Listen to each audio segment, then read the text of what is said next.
What's up, guys? So I guess you can hear me. And we're just waiting for them to start up again.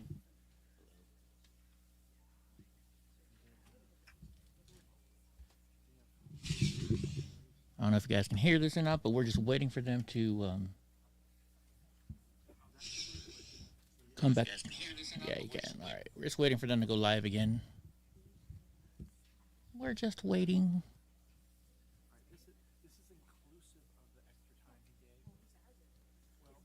You know what? They're saying stuff. Maybe we're not supposed to hear this stuff.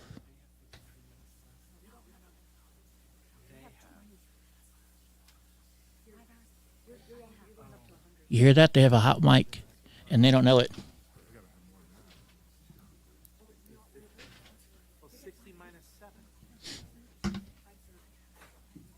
What's up, Ziggy?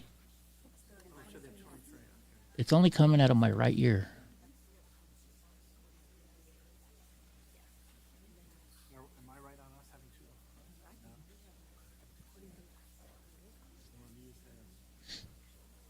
Can you hear him talking in the background?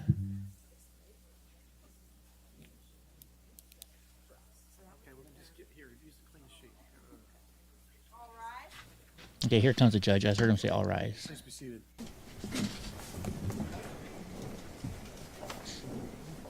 You like hot chicks better?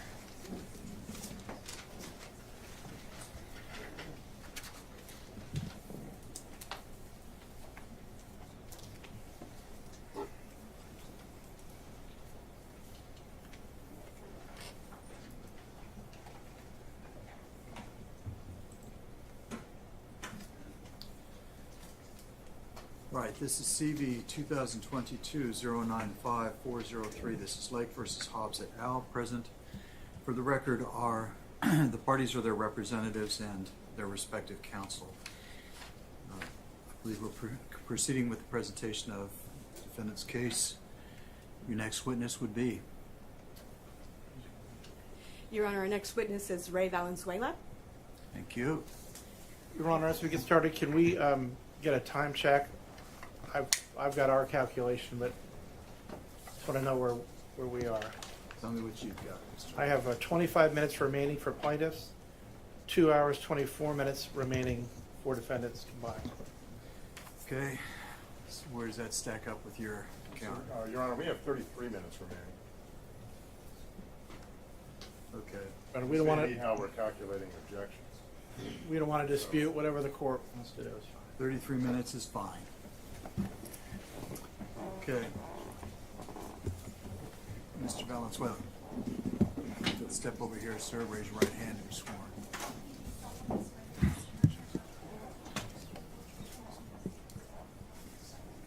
Sir, you'll make your way around to my right to the witness stand, please, and have a seat.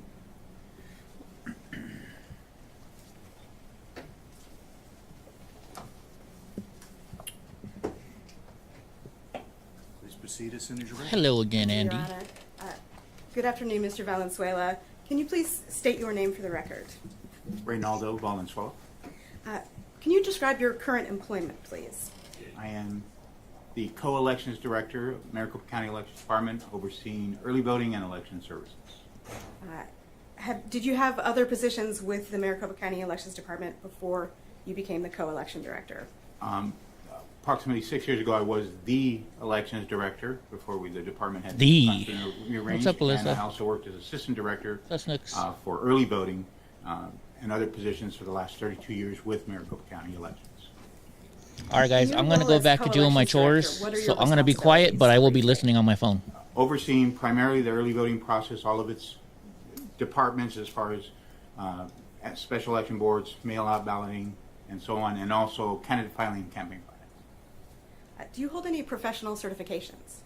Yes, I'm a SARA certified election registration administrator through Election Center and Auburn University. Held that certification for 16 years and renew every 4 years.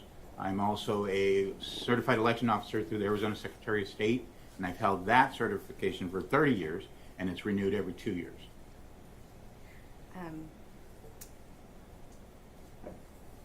Does Maricopa County's process for receiving and processing early ballot packets come within your responsibility? It is under my purview. And you may note that I just said early ballot packets. Can you explain why you call them packets and not ballots? Absolutely. So in our department, the early voting department, that is our preferred term, because I know a lot of folks, as far as lay folks, would say that ballot was inserted in the drop box. That ballot, and in fact, it's not the ballot, it's the packet that has to undergo scrutiny, verification, and validation. So our department, the early voting department, calls them packets because that's exactly what they are until they undergo that verification process to become a ballot that could be tabulated. So at the front end, how does a voter get an early ballot in the mail? So there's multiple ways a voter can get. Obviously, they can get it by mail. They can get it early in person. They can also get it election day. And there is that process, again, by which the mail process is probably the predominant process that most get early ballot. And when a voter receives a ballot by mail, how do you know that that's going to a registered voter? Well, early voting is reliant on the voter registration. Voter registration is a vetted process where the registered voter is verified through multiple statewide database that says that we check it against motor vehicles, we check it against INS, we check it against SSN, vital statistics, all of those things to come back. Once that voter is put on the registration rolls, we verify their address through sending them a return service requested registration card. But why I mentioned that is because then that vetted voter is put and eligible for a early ballot, which is then created utilizing that record and a specific unique piece ID that is created for every election for that particular voter for that early ballot pack. And does that piece ID appear on the affidavit envelope in which a person would return an early ballot to the county? It does. And what are the different ways that the county gets early ballots from voters? So Ballot packets. Ballot packets, yes. So the ballot packet itself can be dropped off at one of our drop-off locations, whether it's a standalone drop box, which we have two, one here in Mesa, one in our McTech facility, can drop it off on election day or in person at any time during the early voting in-person period, or can return it by mail. Before you ask the next question, I just noticed you speak quickly, Mr. Valenzuela. That may be a little bit difficult for the court reporter to follow. If you could just slow down slightly, sir. Yes, sir. Mr. Valenzuela, you just mentioned one of the ways that voters can return early ballot packets is by delivering them to vote centers or drop boxes. How do those ballots that have been delivered to a drop box or vote center during early voting, how does the county get those back to the central count facility?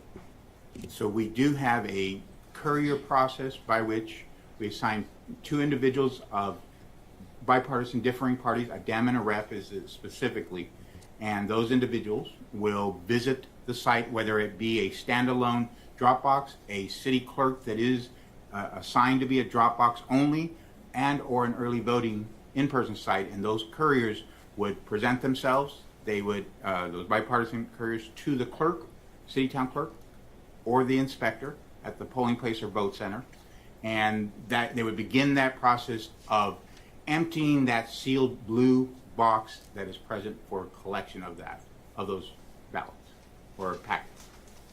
Okay, and you said when you say emptying those boxes, that's emptying them at the site where the early voting site, or at the drop box. That is correct. So they would if they have a process by which, and I can delineate it as short as possible, but it is a secure process where they're filling out logs, a ballot, early voting ballot transfer receipt that is documenting, seals documenting the transfer of those into a secure cage that is sealed and brought back to our McTech facility. And if we could bring up Exhibit 20.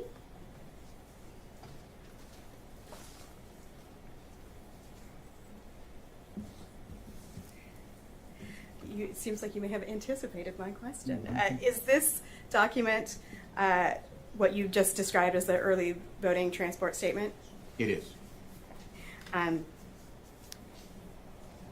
And do these statements contain information about how many ballot packets the county received from the vote center or drop box? It does, but it is a after receipt at McTech. But it does indeed have that in the transport receipt section. So towards the bottom of that document, Correct. Where it says count of ballots in transport bin. Correct. At this time, Your Honor, I would move to admit Exhibit 20. Objection? No objection, Your Honor. 20 submitted.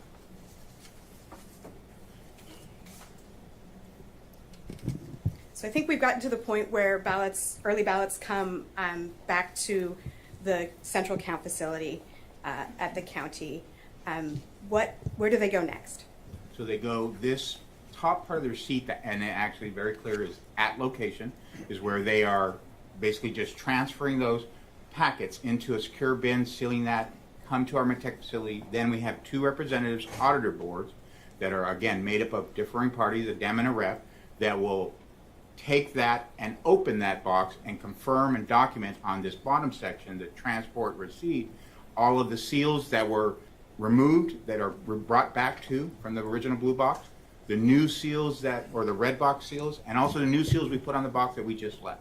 It also will begin a process, because they're a smaller quantity, we do have a counting machine that we can run those packets through, and we will then process those and not shown here, but as an audit slip that we document how many of each packet we have received. There are 3 different types of packets: an in-person counter packet, which is a white envelope; a mail ballot, which an individual, we mailed it and they opted to deliver it, so it's a green envelope; and then we have voters that may have cast a provisional ballot. So there are 3 envelopes. They will take those bins, they will count those, they will document on there, count of ballots in transform bin, and they will ready them to then be commingled with several other boxes brought in and seal that for transport for an inbound scan process at Rumber. And just briefly, you mentioned the different colors of envelopes. On this form, next to the line where it says count of ballots, where it says 107G/31W, what does that mean? That would be the 107 green affidavits, which would indicate mail ballots returned, and the 31 white, which would mean in-person early voters that still, because there is no tabular there, still follow the envelope process or packet. Okay. So you've also mentioned receiving ballots by mail. How does the county take possession of ballots that are mailed back? So the county has, with the United States Postal Service, an arrangement that they do not deliver to us. We actually must physically be present at their main processing distribution center and have access list of individuals from our offices that would be eligible for that secure facility entry. And so we pick those up again with 2 individuals, a differing party, and they have those individuals' names on file, and they must show badges, and we collect those directly from the United States Postal Service. And when the county employees pick up the ballots from the United States Postal Service, how are they packaged? So like all mail that goes through that distribution, millions of pieces they go through, including mail packets, they are trayed and sleeved and caged. So when we come, there's a postal receipt that is an estimate of tray counts and totals within that tray, and so they are delivered to us at the dock in those cages, trayed and approximately 30 trays per cage. So if we had 2 cages, we could have 60 trays with X amount of packets within them. And what do the county employees, where do they go next with those ballots when they leave the United States Postal Service facility on 48th and Washington? So those 2 couriers or pickup individuals will go straight to Rumbeck with that particular day's mail, whether it's several trays or several cages, depending on the turnout on that given day. And we then check in and transfer that. We complete a delivery receipt with Rumbeck and transfer those cages into their custody with our county protective services there on site, but they are taken to Rumbeck and transfer custody with chain of custody documentation. Okay, so at this point in the early ballot process, what services is Runbeck providing to the county when you drop those ballots off? Ballot packets. So those packets themselves, they undergo what is called an inbound scan. And what that inbound scan's purpose is, three things, is to, one, take an image of that packet so that we have an actual image to utilize for signature verification instead of farming those physical packets around for signature review. So image of the packet, number one. Two, they do a count, an actual detailed count of those packets in that cage to report back. And three, they're also identifying and validating that it is an actual packet that we created utilizing that piece ID, that unique piece ID tied to that voter that is specific to that election and created by us and in our system for the voter. Thank you. Let me step back for a moment. Well, I think I needed to go one step back in the process to cover something else. Can you bring up Exhibit 82, please? Okay. So I think you mentioned that the ballots from the Postal Service come sleeved and trayed and in cages. Do you recognize this document that's up on the screen right now? I do. And can you tell us what that is? It is, as I mentioned, the process is called inbound scan. This is our Maricopa County inbound receipt of delivery document that when we show up at Runbeck, that we are basically transferring that custody, but also it's the results of that scan or the results of that estimate. The example is showing here 84 trays at 600 per or 400 per tray, and so on. Then it tells you the quantity, the estimated quantity based on that receipt. In addition to, we may have regular MOBs, which is a mail-out ballot that we're bringing because we've adjudicated or we cured one, and so on. So for this particular day, we had one tray of 599 regular MOBs and one tray of 13 what we call need packets, and that's a disposition that, should we have reviewed it and we can't make an absolute final determination, we need the packet. Very simple. We're very creative, but just need the packet back so we can have the physical packet to do follow-up with the voter or on the packet itself.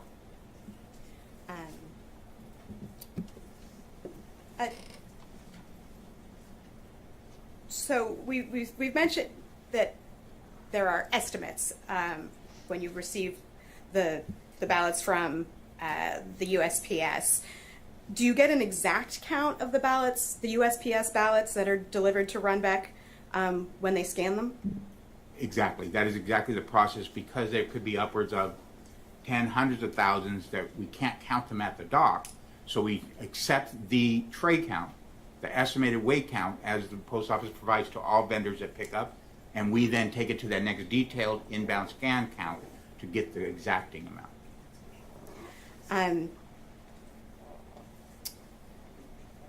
Let's briefly talk about signature verification. I don't want to get into the details of the process, but why does the recorder do signature verification of early ballot affidavit envelopes? It is part of the process by which to prove identity. So obviously Arizona has a proof of identity. You go in person, you would provide photo ID. For a mail ballot, we don't request that you send your driver's license in, so that proof of identification is done through signature verification on a signature exemplars on file, vetted signature exemplars, registration form, multiple registration forms that you may have on file. Also, past signature rosters. If maybe you're not an early voter, but you voted in person, we have all of those signature rosters and signatures, in addition to past EV affidavit, vetted EV affidavit signatures. As an example, I myself, in showing this, when we train, I have close to 32 different exemplars from all the times I voted and or registration forms. And just for the sake of clarity on the record, when you say EV affidavit, what does that mean? The EV affidavit is the packet that we speak of. It is, the packet has the attestation, and it has that I am who I am, and it has our unique piece ID printed and the voter's information. And EV stands for? Early voting. And it's what the general public commonly knows as the envelope. The green envelope if they get it by mail. Does every early ballot that the county eventually tabulates go through the signature verification process? 100%.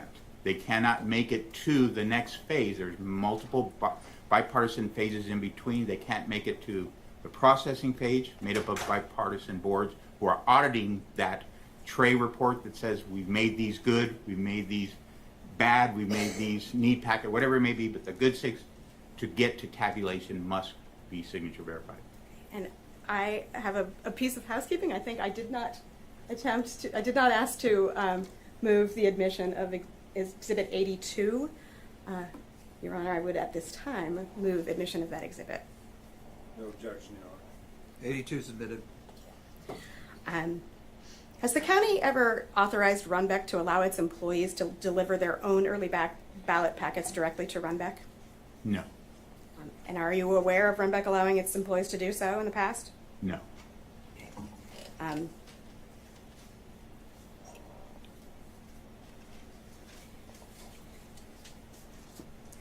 I have no further questions for this witness. And maybe some cross-examination. Mr. Will that be, Valenzuela, do you have anything to do?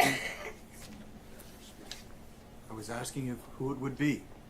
Oh, You've answered my question. Mr. Blunt.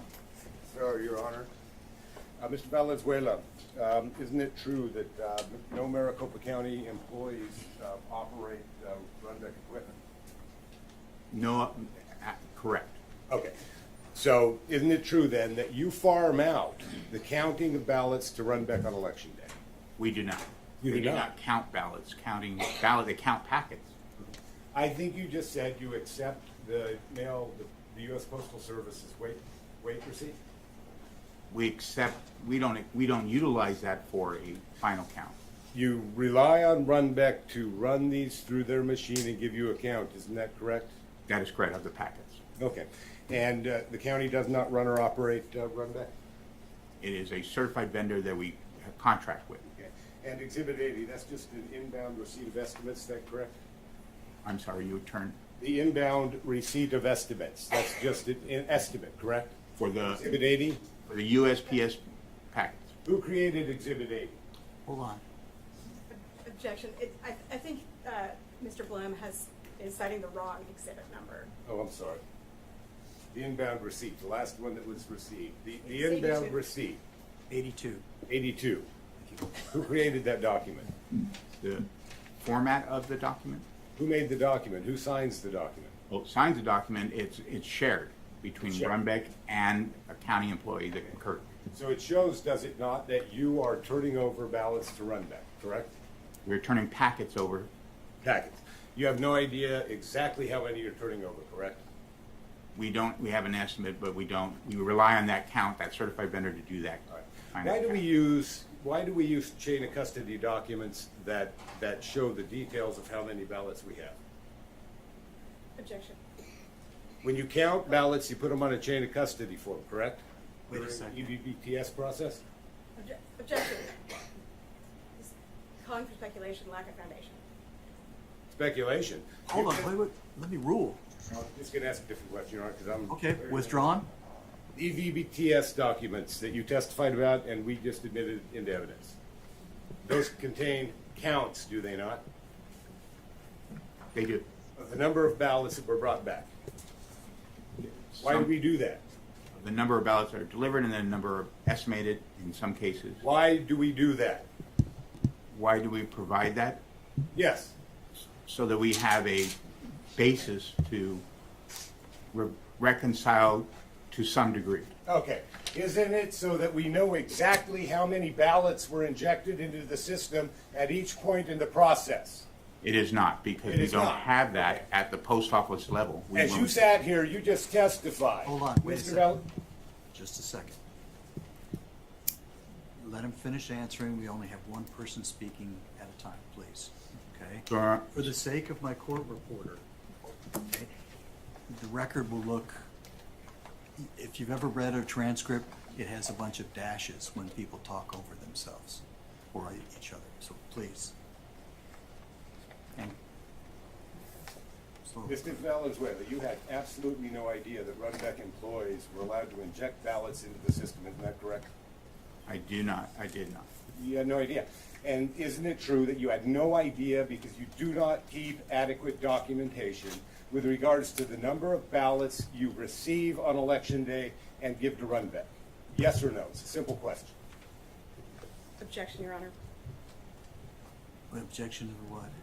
Foundation, Mr. Valenzuela has not testified to regarding Election Day. If he's able to answer the question, I'm going to let him answer. If he doesn't understand it, I'll have Mr. Blum rephrase it. So Are you if you can answer the question, sir, do so. If you cannot, tell us. Repeat, if you will. You have no idea how many election day ballots are transported to Runbeck because you do not document exactly how many ballots are transported to Runbeck. Isn't that correct? For the United States Postal Service pickup, we do not receive a finite number, so we do not know that number when we deliver to Runbeck. Drop box ballots. Does the same apply? Does not. We do know that because it is small quantity where we have a counter that we can count 100 ballots, 1,000 ballots, but not 290 through this counter. You know the exact number? Exact number of. Ballots, ballot packets, drop box ballot packets. We do, part of our audit review is we do count the drop box ballot packets because they are outside of the purview, whereas a federal post office, they don't leave chain of custody from the federal post office once we pick them up, but the ballot boxes, we do make that count. On election day? On election day, no. Because we're not doing drop box courier process. At that time, it's a different process for election day. Thank you, Your Honor. Oh, hold on. Would you by chance happen to know how many exact ballots were door 3 ballots? Was it 17,000? I wouldn't speak exactly to it. That would be under the purview. Do you know how many thousands of duplicated ballots there were? I don't have that number to speak definitively. You know how many spoiled ballots there were? I do not. Okay. You know how many ballots were rejected and not put in door 3, spoiled, duplicated, or otherwise? I have an estimate, but that's not under my purview as early voting. What's your estimate? For the, Okay, here's my question again very quickly, Mr. Valenzuela. How many ballots rejected and not put in door 3, spoiled, or duplicated? that I don't. I just know of the 17,000 number, which is a total of unread, not broken down. Thank you, Your Honor. No further questions. Thank you. Redirect. Briefly, Your Honor. Said I wasn't going to say that. Mr. Valenzuela, are election day operations and tabulation under your responsibility? They are not. And whose responsibility is over those two items? My co-director of elections, Mr. Scott Jarrett. Thank you. I have no further questions. Okay. May the witness be excused. Yes, Your Honor. Yes, Your Honor. Thank you, Mr. Valenzuela. You're excused, sir.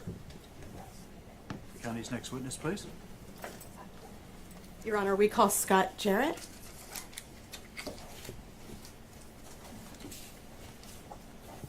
Go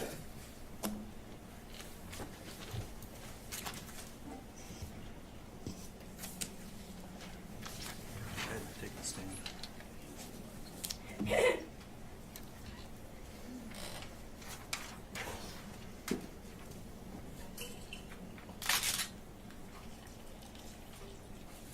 Your Honor. Mr. Jarrett, you remain under oath from your previous appearance. Do you understand it, sir? Yes, I do, Your Honor. Thank you. You may proceed, counsel. Thank you. Good afternoon, Mr. Jarrett. Could you please state your name? Yep, Robert Scott Jarrett. And where do you currently work, Mr. Jarrett? I work for the Maricopa County Elections Department. What is your current position? So I am the co-director of the Elections Department. I oversee in-person voting and tabulation operations. How long have you held this position? I was appointed by the Board of Supervisors in 2019. And could you just briefly describe your job duties in that position? Yes, so I oversee all in-person voting operations, so that includes early in-person voting that I report up to the Maricopa County Recorder for. That does include drop boxes. I also then oversee in-person voting on Election Day, as well as, so that would be all the recruiting and training of poll workers, recruiting of temporary staff that work at MCTEC, or the Maricopa County Elections and Tabulation Center. And then I would also oversee warehouse operations, then all tabulation functions, including at the central count facility as well as at the voting locations. And what's your educational background? So I have a bachelor's degree in accounting from the Arizona State University. And what did you do before you were the co-elections director? So I was an internal auditor with Maricopa County, and then also had some time with the Maricopa County Community College District, auditing performance, auditing risk management, risk mitigation, as well as compliance audits. Okay. So we're just going to generally discuss how elections are conducted in Maricopa County on Election Day. To start, what was the total voter turnout in Maricopa County for the 2022 general election? So voter turnout was 64%, or 1,562,000 voters, are approximately there. Okay. And how did that compare to previous midterm elections? So it was one of the higher percentages.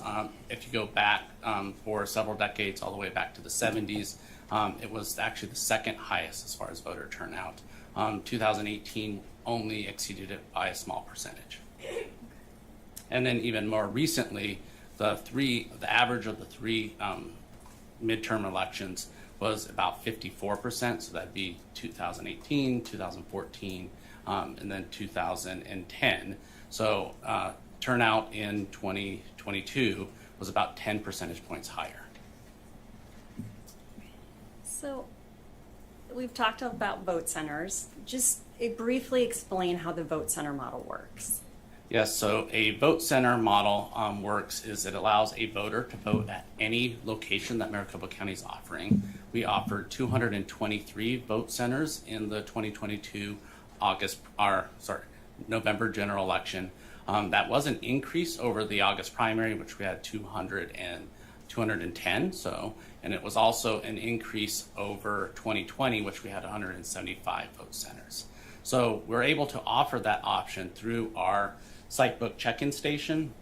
So that will confirm if a voter is registered, confirm that they've not voted previously, and then it will allow us, in conjunction with our ballot on demand technology, our printers, to print that specific ballot for that voter. Maricopa County, we have over 12,000 different ballot styles, so we cannot offer a vote center model without that ballot on demand technology. So, thank you. How does the elections department, well, actually, what's the average distance between vote centers? What was the average distance in the 2022 general? So we performed that calculation actually based off the August primary, where we had 210 vote centers, and that average distance was just under 2 miles per vote center, 1.98.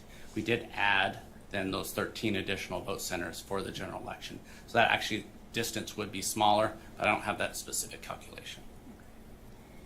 So on election day, when people are voting, and at times waiting in line to vote at certain vote centers, how does the elections department communicate with the public about the wait times that are at the various vote centers?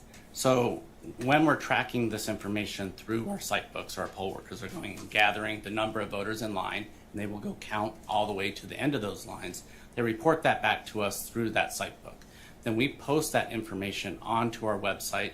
That is updated about every 15 minutes from every one of our voting locations. So voters will know when they're attempting or driving to a voting location, what is that wait time at that location. We advertise that through, so we had many different press conferences leading up to the election, informing voters to use that website. All in-person voters are also provided a sample ballot. And on that sample ballot, it directs voters to, it does provide their closest location, but also that they could go to the locations.maricopa.vote website to identify what are all their voting options and in-person voting locations. So,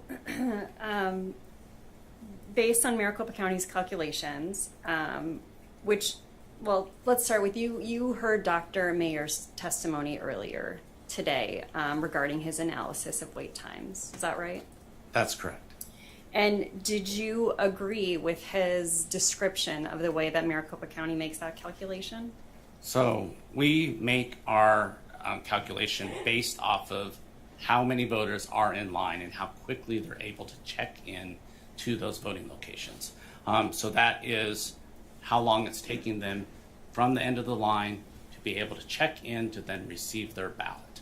And that's based off historical knowledge as well as the throughput, how many voters are getting through and checking in on a site book. And I think you heard, or I recall Dr. Mayer testifying about people's perceptions sometimes being incorrect about the length of time. What are some of the things that you've observed or experienced impacting that perception or misperception, perhaps? Yeah, I think when someone's making an estimate about how long they've waited in line, they may be making that off of when they arrived. They parked at the voting location, right? Whether they've then stood in line, right, to be checked in at the voting location, how long it took them to get their ballot, but also then how long it would take them to actually vote their ballot. And that can vary greatly, right? So some voters, we had in Maricopa County one of the longest ballots ever, on average over 85 contests. So some voters come in very, very prepared, right? They may even bring a sample ballot with them, and that can help them expedite and fill out that ballot much more quickly. Some voters may come in and they'll see the contest and they only want to vote a few. So that might only take them a minute or fewer to even complete that ballot. But then some voters, and this is we allow this. We encourage voters to be able to do this. We want them to be informed. So they will go get a publicity pamphlet, and they may investigate and read all the different information about each individual contest, and then make their decisions in that voting booth. For example, one day in early voting, we had a voter show up. Our voting location closed at 5. They showed up at about shortly before 4 p.m.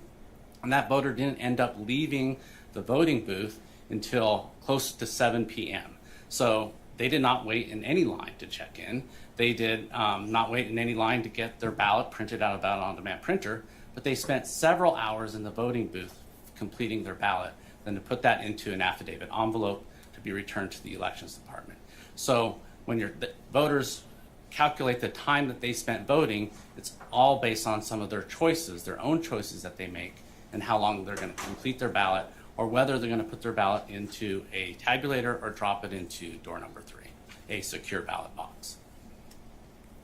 So, based on the county's analysis, what were the longest wait times on election day? So we had at about 16 locations wait times approaching about 2 hours, or between 90 minutes and 2 hours. And that was not for the entire day. That was intermittent. Some of those were towards the end of the day. But in every one of those instances, we had locations that were close by for a voter to be able to choose a different option to be able to drive to. In some of those cases, it was less than 1 minute wait times. And just to reiterate earlier, that's all communicated and publicly available to the public on the county's websites. That's correct. They could sort on our website not only by entering in their address, they can sort by wait times as well.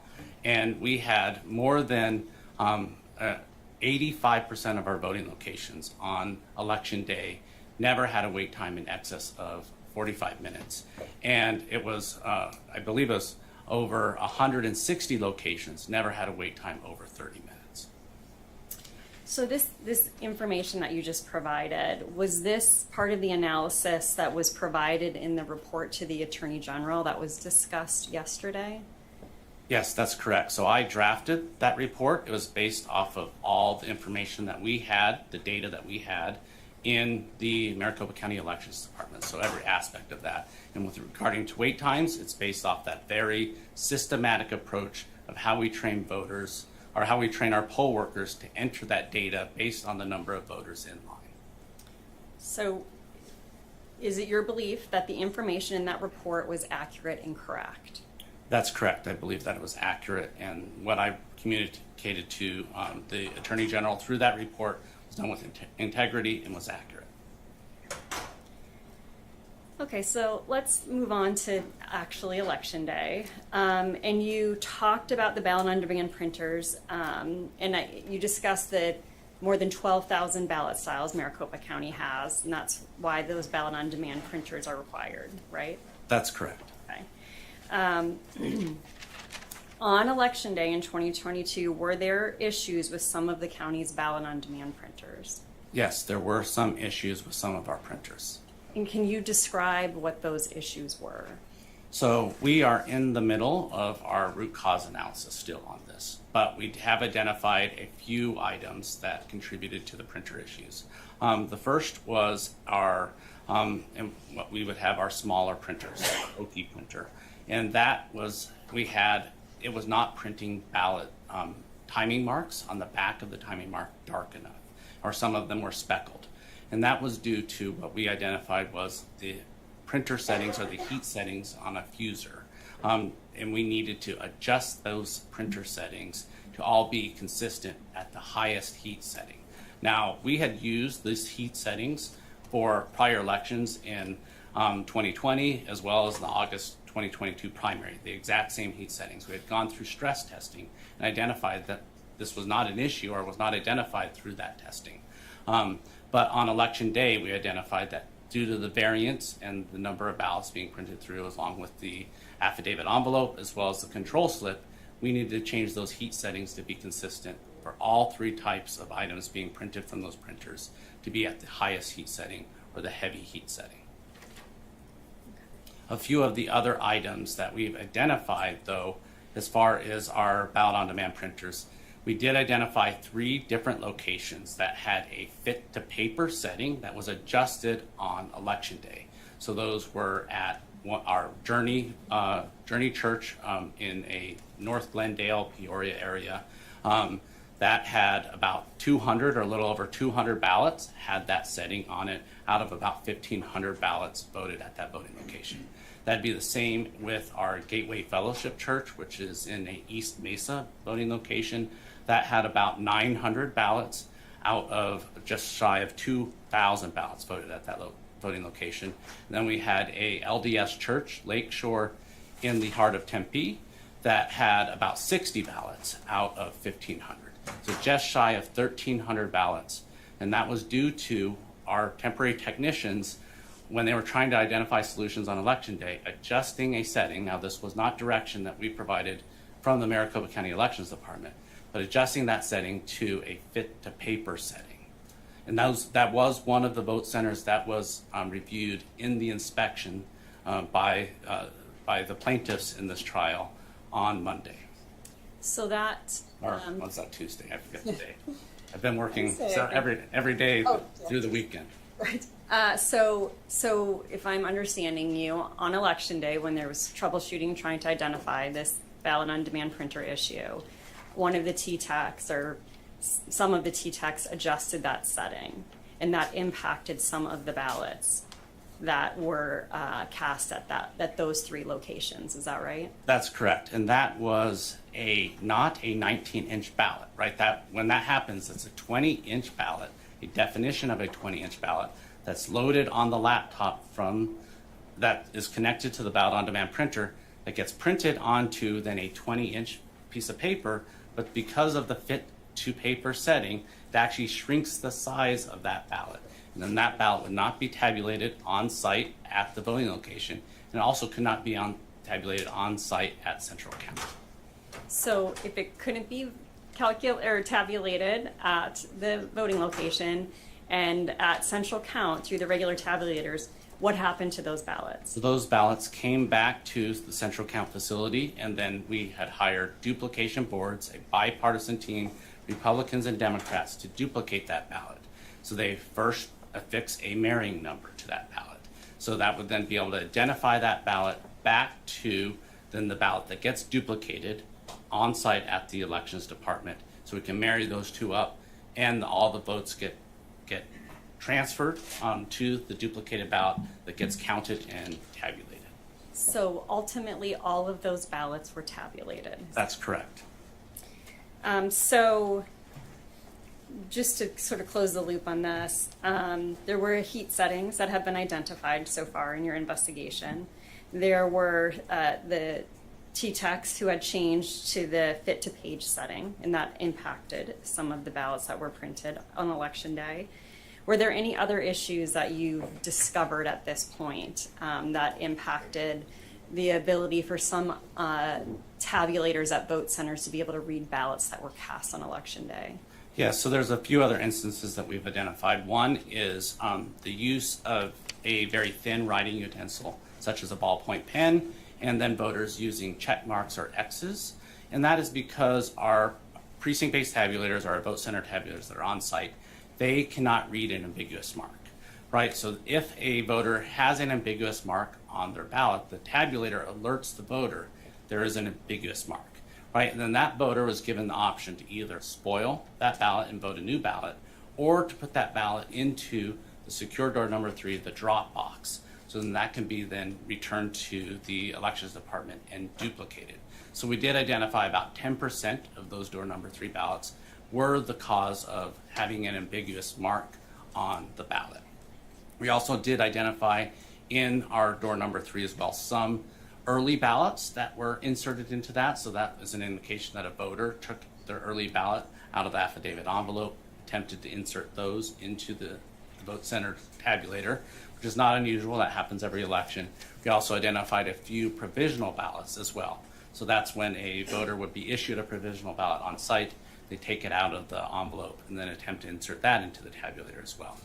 So our poll workers are trained not to look at the voter's ballot, see how that they voted, but they work with the voter to identify, okay, this ballot's not reading, and then if they were original, ask them, where's your affidavit envelope? You need to insert that into the affidavit envelope. But at that point in time, it becomes the voter's choice. Do they want to insert it back into the affidavit envelope? Do they want to drop it into door number 3? And to be clear, can the on-site, I think you've testified to this, but just to be clear, can the on-site tabulators read early ballots? They cannot read early ballots or provisional ballots. They're specifically programmed not to read those ballots as a control measure to prevent double voting. So we've talked now about the issue that arose. I want to talk a little bit about sort of the timing of when you learned that this was happening and in the process that the county took to try and identify a resolution that you said was identified. At about what point in the day did you learn that there were some issues with tabulation? We received our first call from our first vote centers starting about 6:20 to 6:30. And at that point in time, once we started receiving those calls, we alerted the poll workers to follow their training, which was to, and a couple options. One was to have those voters and give them the option to drop their ballot into that secure door number 3, our drop box, a practice that we've used in Maricopa County since the 90s, right? Ever since we first introduced on-site tabulators at those voting locations. Again, voters being able to put their ballots in that secure drop box there's 15 counties in Maricopa County, 8 of them. So, and if you go to the 5 largest counties in Arizona, Pima County, and slightly Democratic leaning. You look at Pinal County, the 3rd largest, slightly Republican leaning. You look at Yavapai County, again slightly Republican leaning, and Mojave County. All of those don't offer on-site tabulation. They only offer a secure ballot drop box. So we alerted our voters to be able to, or our poll workers, remind voters that they have that option to drop off their ballot in that secure ballot drop box. We also reminded them that they can have those voters spoil that ballot, check in again, get a new ballot.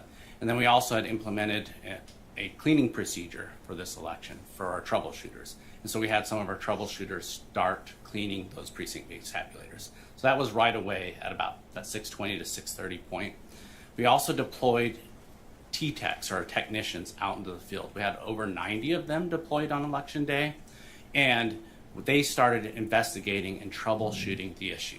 So that took us about a couple hours to rule out that it was not a tabulator issue. So at that point in time, those first couple hours, was it a tabulator issue? Was it a printer issue? We started getting reports back by about 8:30 that it was the timing marks on the ballots themselves, that they were not printed dark enough. So at that point in time, we need to determine why that was, because all of our stress testing at that point in time had never identified this as being an issue. So once we went through and were investigating that, we were working with our print vendor. They had members out in the field deployed as well. We also had members from our tabulation company out in the field investigating as well. So by about 10:15, we identified the solution, or a potential solution, and that was to change those heat settings. At that point in time, we needed to replicate it. So then it took us about another hour at several different sites to replicate that would be the solution on election day. Once we had identified that solution, between then, I think it was around 11:30, all the way through 7 p.m., which that's the time that's referenced in the Attorney General's report, the 7 p.m. timeline, we were making and going out and changing those heat settings on those tabulators. So just to take a step back, some of the vote centers at Maricopa County are also early voting locations, is that right? That's correct. We use a phased in opening approach for our vote centers. So why is it that this issue with the ballot on demand printers wouldn't have been discovered through the early voting process? Well, because we didn't have any on-site tabulators at any of our early voting locations. So all of the timing marks that were printed, so the lighter timing marks, all of those were able to actually be read through our central count tabulation equipment. So during early voting, a voter puts in their ballot into an affidavit envelope and brings it back to central count. Those get then run through our central count tabulation equipment. So those were running fine. We had no issues. So only the ones actually that weren't running through our central count or our tabulator were the ones that were the fit to page setting for those printers, and none of those were occurring during early voting as well. So, Mr. Jarrett, do you have any reason to believe that the issues that occurred on Election Day with some ballot on demand printers was caused by intentional misconduct? I have no knowledge or no reason to believe that. Okay, we're going to switch gears a little and talk about chain of custody documents. So you heard Mr. Valenzuela talking about the early ballot transport statements. You're familiar with those documents, correct? That's correct, because I oversee the in-person voting operations. And what are, just to reiterate, what are those documents used for? So those are used by our bipartisan courier teams to go out to vote centers and drop boxes used during early voting, the early voting period, all the way up until the day before Election Day, to retrieve early ballots that are in that affidavit envelope, and to document how they're transferred from those vote centers back to the central count tabulation center. So documents all the tamper evidence seals, who those individuals were, as well as once they get back to the central count facility, the count of the number of early ballots that were transported. So then that gets us to the day before Election Day, right? Let's talk about Election Day and the chain of custody documents that are used on Election Day. Could we pull up Plaintiff's Exhibit 85, please?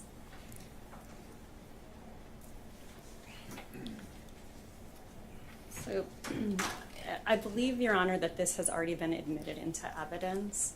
I believe you're correct. Right? Yes. 82. Okay. Well, so thank you. I'll take a minute to establish the foundation for this document. Mr. Jarrett, do you recognize this document? Yes, this is an example of one of our precinct ballot reports that are completed. And well, first, the seal numbers that are here are actually during our logic and accuracy test. When we're scanning those in, those seal numbers are for the tabulators that are on site at every voting location. So some of this information is populated by the elections department to it occurring on Election Day. Mm-hmm. We deliver all of these precinct ballot reports to our inspectors. So those are the supervisors at every voting location. And then the inspectors, along with their fellow poll workers, will complete these documents on site at the voting location. Some of those tasks are done during the opening procedures. Some of those tasks are done during the closing procedures.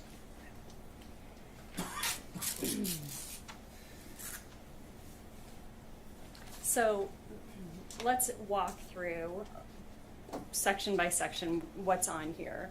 So you talked that the purpose of this is for the inspectors and some of the poll workers on election day to document what's occurred at that location. So what is the first section that's identified as opening polls? What information is provided in that section? Well, so I will say there is a name of the facility that was just higher up on the voting location. So each one of our facilities has this report that identifies the location in the facility. The next section talks about the tabulators in our accessible voting device. So this is to document that each door or port on that tabulator has a seal number affixed, right? Those seals were affixed by the elections department employees prior to or during the logic and accuracy test. And those are what the poll workers used to verify that those tabulators had not been tampered with between the time that the elections department affixed those seals and when the poll workers are opening up the voting location and opening the polls on election day. We also have information related to the accessible voting device. We have a lifetime counter that is being added to the right there beginning lifetime counter under the accessible voting device. And then if there were any beginning total ballots printed, the accessible voting device is not widely used at all of our different voting locations. So it's not unusual for there not to have a ballot count on that next line, the beginning total ballots printed. And I think you said that the inspectors and the poll workers are completing these documents.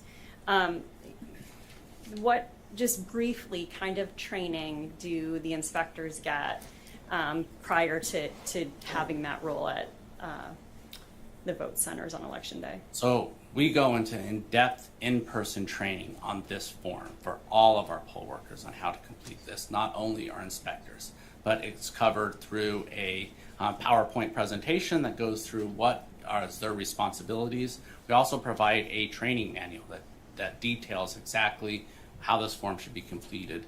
And then there's different checklists within our training manual for assignments on what the different poll workers and the roles that the poll workers play in completing this form. So there's 2 tabulators at every location, correct? That's correct. So they're we had 2 tabulators at every location except for one, which is our Gawker Village location, which is actually, to get there, we have to go through Pinal County, and it serves the Tohono O'odham Nation. So Every other vote center had 2 tabulators. thank you. So if we could scroll down a little further on the document.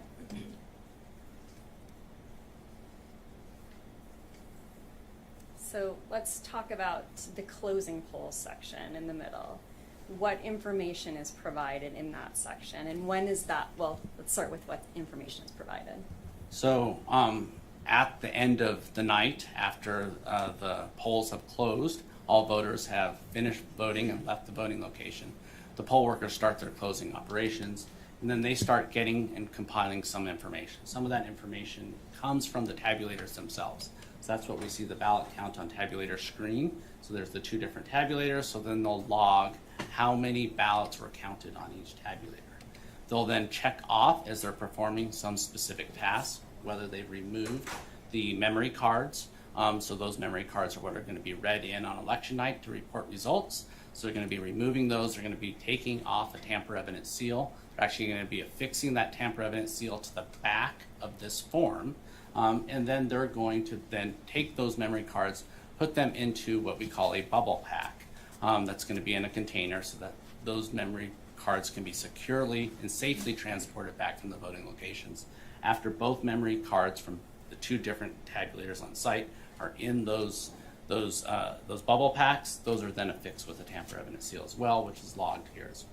And that, I believe, is the second or the next page of this exhibit, the under seals. Is that what you're describing? That's correct. So they take the actual seal itself and then they'll affix it to the back of the form.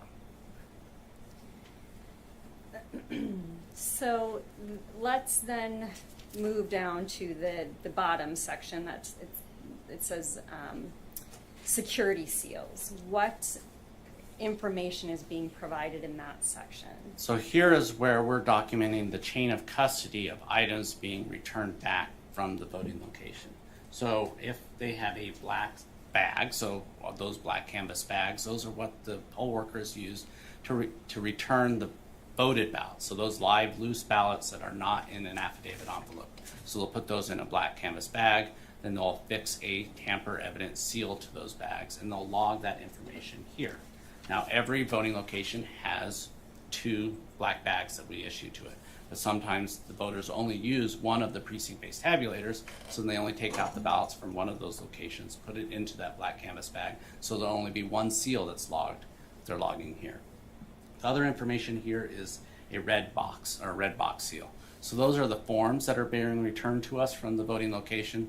So it's a secure container that has a closing lid, and then they'll be able to affix tamper evidence seals to those, and then log that information here on this form. And then those blue box seals, those are the transport containers that we're delivering the early ballots that are in those affidavit envelopes back to the elections department. So it's very clear, they're not loose ballots at that point in time. They're in a sealed green affidavit envelope with a unique piece ID on that affidavit envelope. Those go into these blue bins and they get logged. The seals on those get logged onto this form. And this is what documents the secure transport from the voting location from the poll workers to the elections department. So before we talk about how all of this information and all of these items make their way back to MCTAC, Scott, in your position, are you familiar with the elections procedures manual? Yes, I am. And in talking about this section on the blue box seals and the process that you just described for putting those green affidavit envelopes that were collected on election day into those boxes and sealing them, is that consistent with the requirements of the elections procedures manual? Yes, it is. Chapter 9, subsection 8, subpart B, I believe it's on page 192.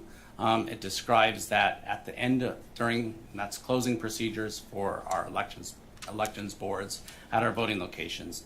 So it provides for them to be able to put those early ballot affidavit envelopes with the ballots sealed inside into a secure container. Does not require that we count those at the voting location. It just requires that we put those into a secure container, affix that with tamper evidence seals, and return it back to the elections department. Your Honor, before we move to that, I would like to move Plaintiff's Exhibit 85 into evidence. Any objection? No objection, Your Honor. No objection, Your Honor. All right, 85 submitted. Are you able to pull up Exhibit 60? And if we can go to page 192, Mr. Jarrett just referenced.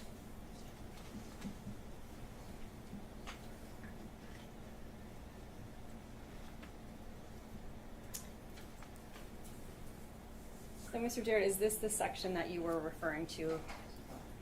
That's correct. On that subpart B, election board closeout duties. And if you go, so you can see that on the left, page 192, on the right, page 193, it's actually that bullet G, the number of early ballots received by the voting location. So it asked that we document that on what we call our precinct ballot report, unless the ballots are transported in a secure, sealed transport container to the central counting place.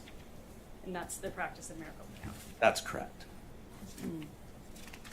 So once the form is completed, what happens next with the items that are documented on there and the forms? So those secure containers will then be transported one of 2 ways. One will be by the poll workers directly to MCTAC, our central counting facility, if it's one of the locations that's close by the central counting facility. So most of those are within central Phoenix.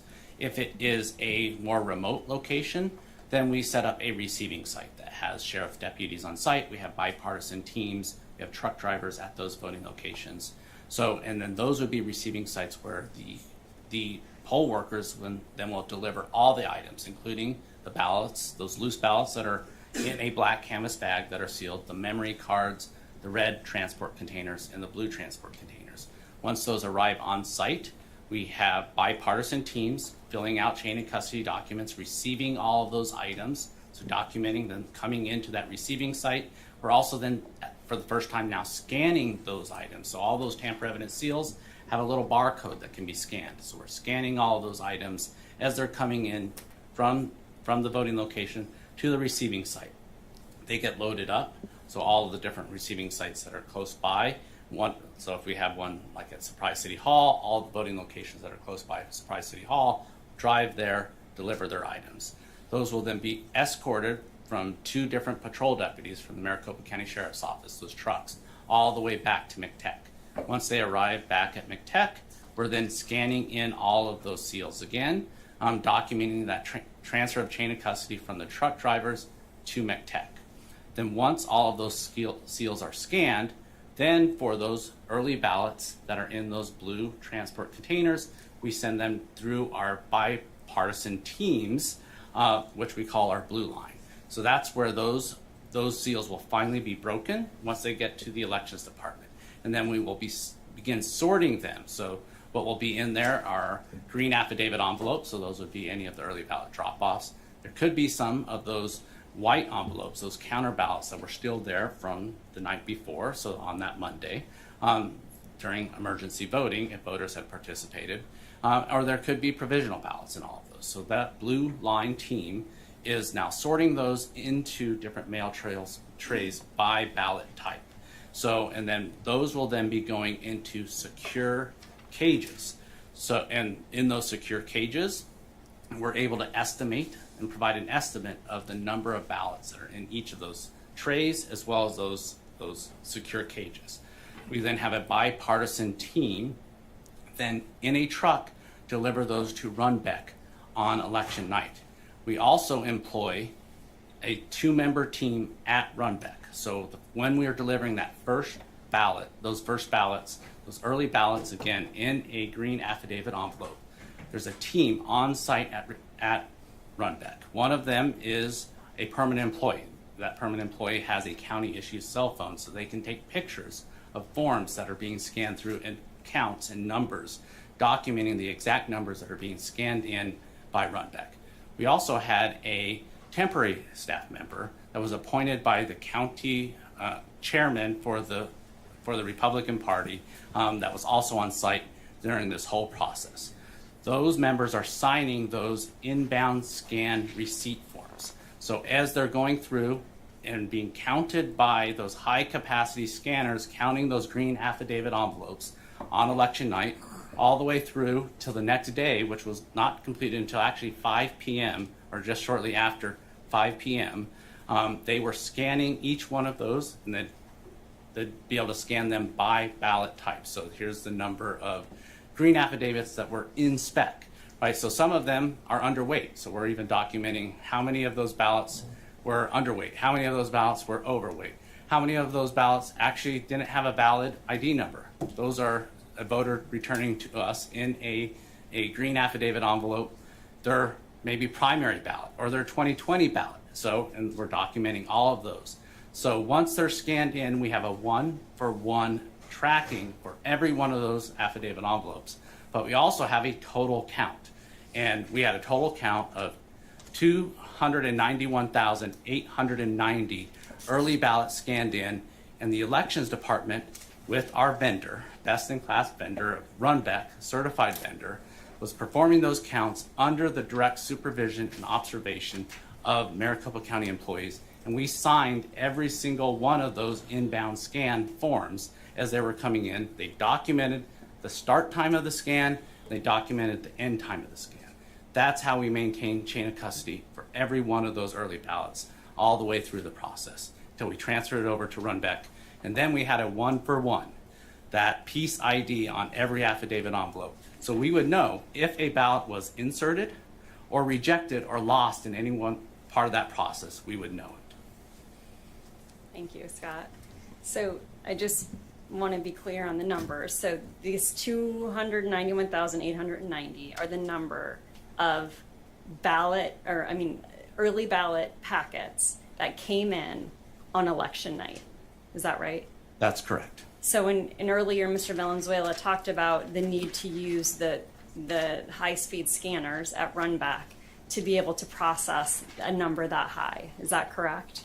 That's correct, and that's why we had a team, right, following that chain of custody all the way through the process until we got to Runbeck, and then even at Runbeck, we had teams hired by Maricopa County to maintain that custody until it was transferred and we had an actual count of those ballots.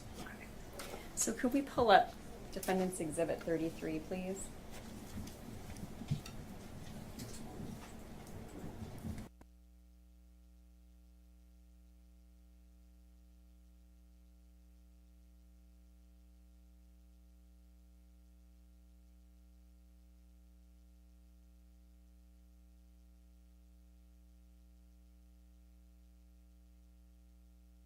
That's completed, and then you can see, and not in the best image quality, but you can see right under where you can see the grid or the boxes, there's some staff member signatures that are being signed right there. And those are the Maricopa County employees. Thank you. Sorry, just a little housekeeping, Your Honor. Did we admit Exhibit 85? The plaintiff's Exhibit 85, I believe.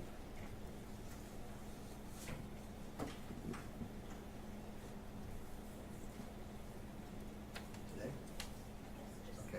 Today, yes, it was. Yep, that's okay. Okay, sorry, Scott.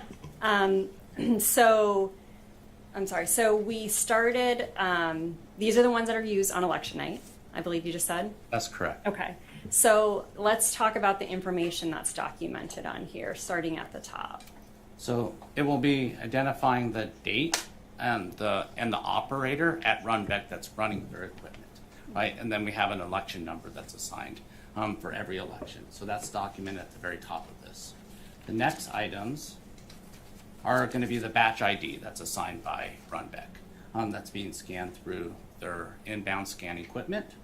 And then the next pieces of information start counting the number of green affidavit envelopes that are being scanned in through their equipment. So the inbound scan here, it's showing there's 9,940 inbound scanned green affidavit envelopes. Also then we'll show the number of provisionals, and here I can't read it on this equipment because of the image quality. It will also show the number of early ballot affidavit envelopes that are overweight. So that could be that the voter kept the instructions in that green affidavit envelope. It'll show then the number of green affidavit envelopes that are underweight. So maybe that's an empty affidavit envelope, or maybe the ballot's damaged inside and it's not a complete ballot. It also shows then the number of ballots that didn't have or had an invalid ID. So those are potentially the green affidavit envelopes that are from the primary election, right? Or then if it's unreadable. So there are some times where there's a damaged green affidavit envelope, or that affidavit envelope can't be read. So we're taking that image, then those will go through special handling, turned over to the recorder's office and the early voting team to document that transfer of custody. And I think you testified before that at all times of this process, from when these are taken out of the blue bins, placed into the trays, into the cages, transported to Runback, that is all done under the observation of Maricopa County permanent employees. Is that right? That's correct. Okay. And so if you look at this document, again, it's hard to see it on here, but where do you see that the county employees have signed off and verified the information on here? So it's those signatures just below that grid, and you can see two different signatures. One of those is one of our permanent employees, and one of those was then that temporary employees. And by the way, it was a Democrat and a Republican there, so that we had that bipartisan representation as well. And then our permanent employee with their county issue cell phone, after each one of these were scanned in, they would take a picture of that, and then they sent that via email to me, Mr. Valenzuela, and a few of the other election directors, our assistant election directors within. So we had then an accounting for these via image as well. And just to be clear, the temporary employee that you referred to was appointed by The county Republican chair for the Maricopa County Republican Party. Okay, thank you. And then once this process is completed, then these go, am I correct that these go through then the signature verification process like Mr. Valenzuela described in his testimony, is that right? That's correct. So these ballots would then be secured and stored in a vault, right? Under them we have a security guard on site, a Maricopa County employee, guard on site for 24 hours a day. And then once they are completed the signature verification process, then they won't be transferred back to the county until that's completed. And all of those are documented through those forms that Mr. Valenzuela went through. Thank you. Your Honor, I'd like to move Defendant's Exhibit 33 into evidence, please. Any objection? No, Your Honor. 33 is admitted. All right, one last point, Scott. I during the course of this process, we've heard discussion of the 275,000 plus estimate that was made after voting was completed on Election Day. Can you explain how that number, how that estimate gets made on Election night? So those were based off all those green affidavit envelopes coming back through those blue transport bins that we broke the tamper evidence seals on, and then taking those out and organizing them into those mail trays. So at that point, it's just an estimate.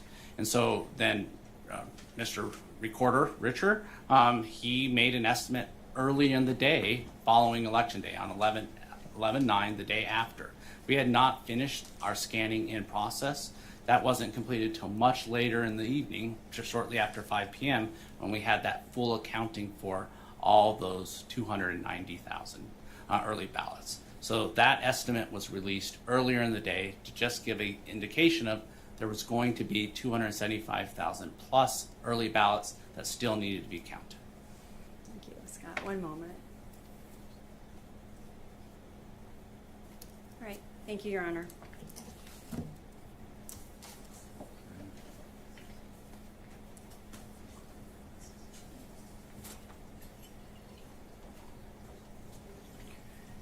Okay, Cross?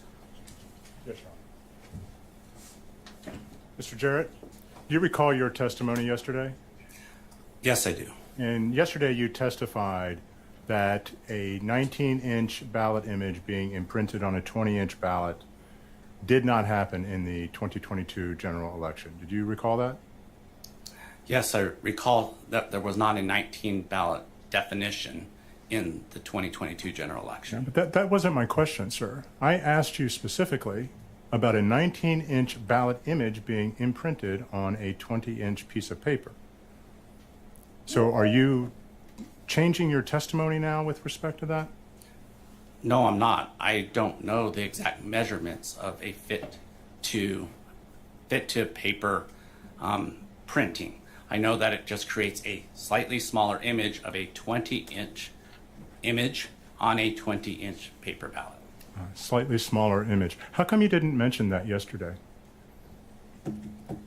I wasn't asked about that. Well, I was asking you, is 19 inches smaller than 20 inches? It is, isn't it? Sure. Yes.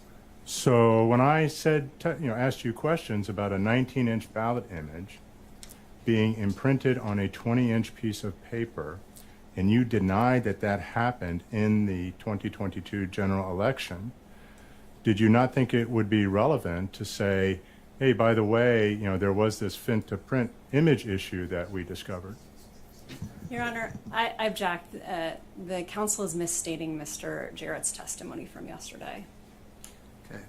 Once again, if he's able to understand the question and answer it, he can do so. If you don't understand it or you need it rephrased, you can do that as well, Mr. Jarrett. If you're able to answer, please do so. What I recall from yesterday's questioning was that there was a 19-inch definition, which that did not occur, ballot definition. So if your testimony reflects my question, or strike that, if the back and forth between our question and answer shows me asking you specifically about a 19-inch ballot image being printed on a 20-inch piece of paper. You are now saying that you interpreted that as a ballot definition issue? Yes, that's correct.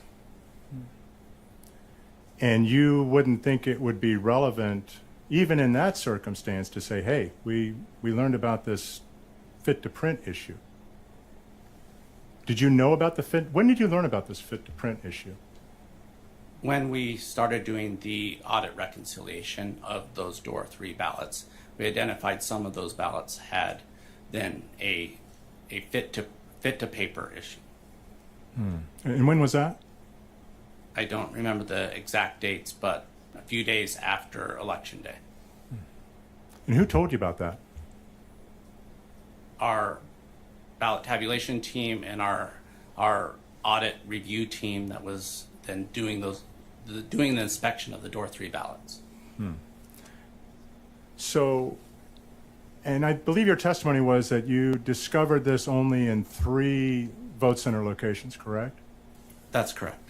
Okay. So, did you look at the other locations to see if this so-called fit to print issue arose at other locations?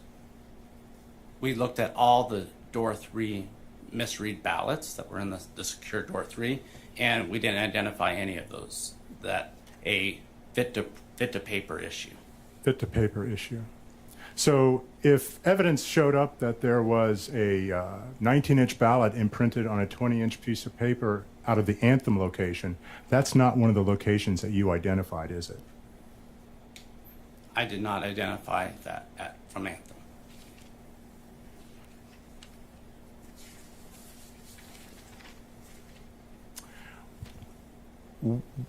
When did this so-called adjustment to the printer settings happen on Election Day that gave rise to this fit to print issue?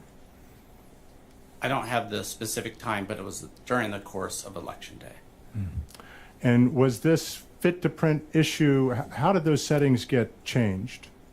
Was it at the direction of somebody from Maricopa or just somebody on their own doing it? It was not at the direction of anyone from Maricopa County. So was the change in the settings in response to tabulator issues? So we believe, at least at one of the sites, one of the technicians was attempting to troubleshoot and then made that change. So if other sites, if the tabulator issues arose immediately before any technician made any changes to the print settings, then your theory of a fit to print issue would not be correct. Yes? No, I disagree. So when would the changes to the printer settings have been made? So the reason I know it didn't occur prior is because during our test prints, prior to Election Day, there was no identified fit to paper setting issue. And when was that? We do that when we're setting up each voting location. We run test prints on all of the printers. And how would you know that it didn't arise? It was never reported back through our chain of custody from the technicians to up to me, which they would have reported that to me. Why do you think they would have reported it to you? Because I meet with the team routinely and throughout the day, and I've even asked them subsequently, and they've said that they never identified it during any of the setups. So did you have a meeting with all these technicians and ask them this question? I had a meeting with our command center Okay. teams. Were all the technicians asked about this fit to print issue? I don't know if all the technicians were. Is there any documentation of any inquiry about this fit to print issue? I don't know if there's any documentation. So you said you performed a root cause analysis to determine how these problems arose on Election Day? We're in the process of performing a root cause analysis. And as part of that root cause analysis, you determined that there was this fit to print issue in 3 locations, correct? That's correct. Is there any documentation preceding yesterday's testimony that identifies this issue? As part of, yes, there is some documentation. What documentation? So some of our our audit reconciliation forms that identified the 3 locations. And what do those audit reconciliation forms show? They show the number of check-ins from voting locations. They show the number of door 3 ballots, and then notes based off our audit reconciliation. Okay. Does it say fit to print issue was the cause, or words to that effect on those forms? It actually is using the term shrink to fit, not fit to Shrink to fit. Shrink to fit. And was that determined to be the cause, or is that was that an assumption as a possibility? It was determined to be the cause for those 3 locations, for the ones that wouldn't be read at the voting location and then be read at central count. And again, you did not mention this in your testimony yesterday, did you? I did not. Did you publish anywhere that there was this shrink to fit issue after the election? We've not. So you didn't tell the public, hey, we've discovered, I mean, you're performing a root cause analysis and you find out that there was this shrink to fit issue that gave rise to problems in the tabulators, and you did not inform the public about this. We're still in the process of our root cause analysis. Okay. With respect to the chain of custody issues that you testified to, does Maricopa County know the exact number of ballots that come in, election day ballots, not early vote ballots? Do they know the number of ballots that come in to MTech on election day? The exact number? Through our memory cards, or what are read in from those memory cards, we have an accounting for what gets reported. And how are those memory cards generated with the ballots? Where do the numbers come from on them? From our vote center tabulators, those on-site tabulators. So every ballot that gets read into a vote center tabulator gets logged, and then those results are read onto that memory card. Before they're sent to the tabulator, aren't the ballots sent up to Runback for scanning and processing? Are you referring to election day ballots? Yes. The ones that are tabulated on site? No. They're not tabulated on site. Aren't the ballots envelopes delivered to Runback for scanning and processing and then sent back to MTech? I'm sorry. When you said election day ballots, you didn't say the early ballots that were dropped off on election day, so I misunderstood. So can you repeat your question? The election day ballots, does Maricopa County maintain an exact count of them before they are shipped to Runback? So you're referring to, again, the early ballots that are dropped off on election day. Are those the ballots that you're referring to? No. I'm referring to the ballots that come in on election day that are dropped off. I don't understand your question, because the election day ballots, we refer to those as the ballots that are tabulated on site. So I'm asking you, the ones that go to Runback are the early ballots that are in the affidavit envelopes that can get transferred to Runback. So that's what I'm asking you. Are those the ballots that you're referring to? What about the ballots that are dropped off in drop boxes on election day? Yes, so those are the early ballots in the green affidavit envelopes. Those go to Runback to be counted by and then we have a team on site when that counting happens.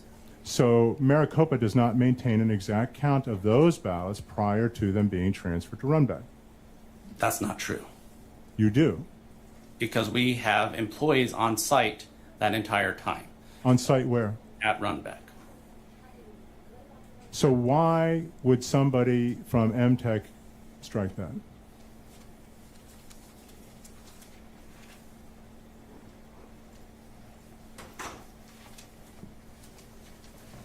Is it your testimony that the printer set changes that gave rise to the so-called shrink to fit issue, was that done on election day? That's correct. Thank you. I have no further questions.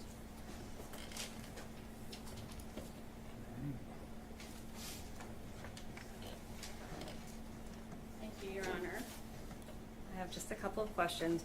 So Scott, to be clear, the question that you were asked yesterday was whether or not there was a 19-inch definition in the election management system. Is that correct? That's correct. The record will speak for itself in terms of what question he was asked and whether it was asked with the question of the definition. Fair. Overruled, I'll let him answer, and you can both argue. Go ahead. Scott, was that your understanding of the question that was being asked of you? Yes, that was my understanding. And that was true yesterday and it's true today, is that right? That's correct. There were no 19-inch definitions in the election management system. That's correct. So this fit to print issue that we're talking about, has this ever happened before in any previous elections? Yes, it has. When did it happen before? So it happened in the August 2020 primary election, the November 2020 general election, and the August 2022 primary election. So is it safe to say that this, falls into the category of, an election day hiccup, and it's related to a human error on that day trying to resolve a problem related to the printers? Is that right? That's correct. Okay. And you testified before the total number of ballots that were impacted by this fit to print issue. What was that total number? It was just and I don't have that exact count. It was just under 1,300. Okay. And I believe you testified before, but what's the process then for once those are identified so that those ballots can get tabulated? So then those would go to a bipartisan duplication board, and then they together would make determinations on voter intent for each contest on the ballot. Those would then get duplicated. That ballot would be printed, and that ballot would then be run through a central count tabulator to be counted and then reported. And the bipartisan adjudication board process, is that observed? That is by political parties. Okay. And you testified that there were a few, thus far in the root cause analysis, there have been a few different issues that have been identified that caused some ballots to be placed into door 3. Is that right? That's correct. Okay. And is the root cause analysis completed? No, it's not. Have you presented it publicly to the Board of Supervisors yet? We have not. Okay. I have no further questions, Your Honor. All right. May the witness be excused. The shower. Yes, Your Honor. Thank you, Mr. Jarrett. You're excused, sir. Okay. Does the county have another witness? Mr. Venice. Bo Dole on behalf of the Secretary of State. With Your Honor's permission, I'd like to call Ryan Macias and put him on from counsel table. He'll be appearing remotely so that he can see me while I'm examining him. From council table? Well, you just want to sit, she was going to sit there rather than be at the podium. Oh, yeah, that's fine. Not a problem. So you're calling Mr. Macias? Yes, I believe he's in the waiting room, Your Honor. And Your Honor, I just want to point out before we get going on another witness, it's about time for we 50-year-olds afternoon break. Thank you, Mr. Glenn.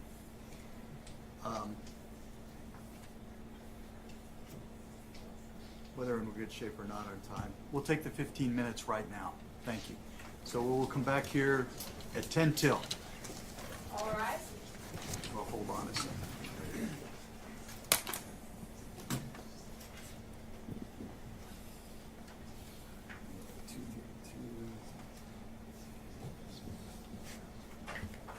All right.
All right, this is CV 2020-095-403. This is Lake versus Hobbs et al.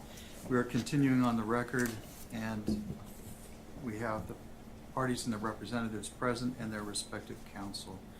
I believe the defendants were calling Mr. Macias as a witness. Mr. Macias, can you raise your right hand to be sworn in, sir?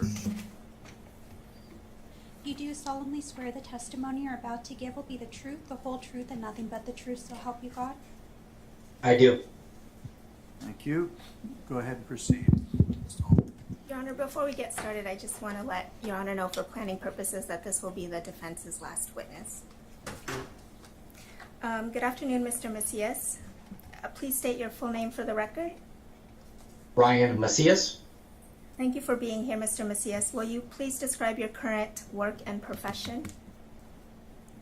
Yes, I am a subject matter expert consultant in election technology, election infrastructure, elections administration, as well as voting systems and other areas of critical infrastructure.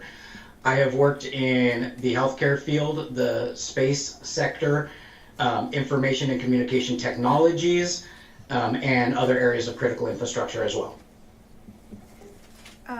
To whom do you provide your election technology and security consulting services? Yes, my typical clients are government entities, what we call federal, state, local, territorial, and tribal government entities. And I have also done work, like I said, outside with federally funded research and development centers. So these are entities that are funded through the federal government, but are organizations outside. And how many states across the U.S. have you worked with on election matters? Yeah, so in my career, I have worked with almost every state across the nation. This year alone, I was present in approximately 19 different states and worked with thousands of local election jurisdictions across the United States. Your Honor, may I interject really quickly? It would appear to me that Mr. Macias is reading from something that we're not privy to. He keeps looking to the side as if he's reading something, Your Honor, and if he is, we would like to know what it is. I can deal with Mr. Macias. When you testify, you need to testify from your own, Yes. Without referring to something. If you need to refer to something, you can tell us you need to, and then look. Are you looking at something? Yeah, no, I apologize if I am. There is a little bit of a glare from the right-hand side with a light, but I am not reading anything. Very well. Thank you, sir. Please proceed, Ms. Stoll. Thank you, Your Honor. Mr. Macias, can you tell us any other examples of entities that you've provided election technology and security consulting services to? Yes, as I had mentioned, I worked for Idaho National Laboratories, which is a federally funded research and development center. Specifically, I worked on their Cyber Core Integration Center, where I conducted developed, the methodology and process for the Critical Product Evaluation, or CPE, which is a ethical hacking in a laboratory environment of critical infrastructure products and technologies, including election technologies. And so I worked with them from 2019 to 2020 and developed the methodology and implementation of the critical product evaluation. Are there other examples of election technology or security assignments you've done on behalf of government entities that you haven't already shared? Well, I worked both for as a consultant to an entity that was funded by the Department of State to do cybersecurity and risk assessments on election infrastructure abroad, as well as I have acted as a subject matter expert consultant to the Cybersecurity and Infrastructure Security Agency, and and that's the majority of my work outside of either federal or state government. Do you do any work on behalf of election technology vendors such as Dominion, ESNS, Unison, or Runback? No, I've never worked directly for and have no financial interest in any election technology provider, including those that you have mentioned. However, in some of the roles that I have worked, including those federally funded roles, I have provided services, trainings, resources to those entities on behalf of a federally funded client. Have you ever been on the payroll of or paid? Sorry. It's clear he's reading something, Your Honor. When he's asked a question, he's looking directly into the camera. When he is answering that question, he will look down and he will look to the right. All we got to do is watch his eyes, Your Honor. It's clear, it's there. And so, again, if Mr. Macias is reading from materials, Your Honor, that we're not privy to, we would like to know about it. Mr. Macias, are you reading material? I am not reading material. I have the teams up on full screen in front of me. Okay, that's a minute and a half you've used for the two questions. So, thank you. You can continue. Thank you, Your Honor. Mr. Macias, I was asking, have you ever been on the payroll of or paid by an election technology provider? No. Have you been engaged as an expert election technology and security consultant by state and local officials of different political parties? Yes, I have. As a matter of fact, I am currently under contract for both state and local governments from both major political parties, and I have conducted work on behalf of both Republicans, Democrats, and nonpartisan elections officials, including immense amount of work for Republican secretaries of state, such as Idaho and Arkansas, and Democratic secretaries of state, such as Pennsylvania and right here in Arizona. And how long have you been working in this field, Mr. Macias?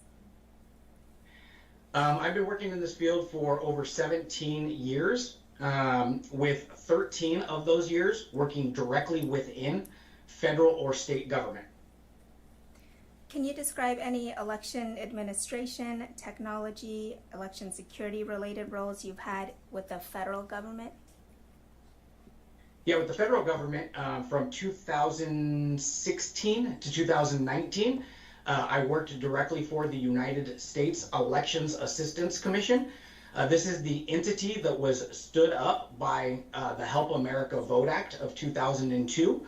And in that capacity, my last role was acting director of the Voting System Testing and Certification Program. This is one of the roles of the United States Elections Assistance Commission, is to provide for a testing and certification program. It is the only federal testing and certification program. Another role is to develop the voluntary voting system guidelines, or the standards by which the voting systems are tested. A third role is to accredit the voting system testing laboratories. These are the laboratories in which the EAC utilizes to conduct the testing for voting systems against those voluntary voting system standards. And so I oversaw that process as the acting director of the Voting System Testing and Certification Program. And prior to that, and in that role as well, I performed all of the duties that I just described. Great. Can you describe any election administration, technology, or security related roles that you've had in state government? Yeah, for over 10 years, I worked for the California Secretary of State, specifically for the Office of Voting Systems Technology Assessment. In that role, at OVSTA, as we called it, California has the most robust security testing for all election technologies. This is not just voting systems, but also for ballot printing companies, ballot printing facilities, ballot on demand systems, and other types of election technology. Also in that role, I was appointed by then Secretary of State Alex Padilla to be the California representative to the United States Elections Assistance Commission's Standards Board, which is a Federal Advisory Committee Act, or FACA, board established by the Help America Vote Act as well. Have you done election-specific work in Arizona? Yes, I've done a lot of work here in Arizona, including providing an advisory role on the voting system testing and certification program, along with their election equipment advisory board. I have also, in 2021, I was named by Secretary Hobbs to be one of her expert observers for the State Senate review of Maricopa County's voting technology as well as ballots, which confirmed the results of the 2020 election in Maricopa County as tabulated by the Dominion Democracy Suite 5.5B voting system. I have also conducted logic and accuracy testing. I was hired to perform logic and accuracy testing for the 2022 election cycle, where I performed and worked with the state in developing the methodology for performing those tasks on the logic and accuracy in 13 of the 15 counties in Arizona for the August primary election. Before testifying today, Mr. Macias, did you provide a current copy of your resume or your CV to me? Yes, I did.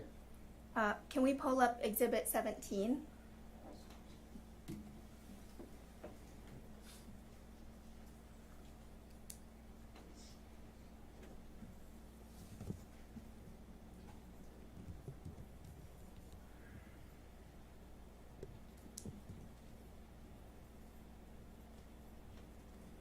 Can you see the exhibit, Mr. Macias? I cannot.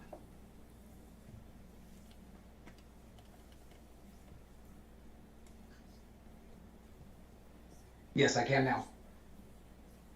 You take a minute to look at it and then let me know if this is a true and correct copy of your CV that was provided to me. Yes, it's hard to read, but it does look like the copy I provided to you. You prepared this document, correct? That is correct. And does it include your experience and expertise relating to election administration, election technology, and election security that you just testified about? That is correct.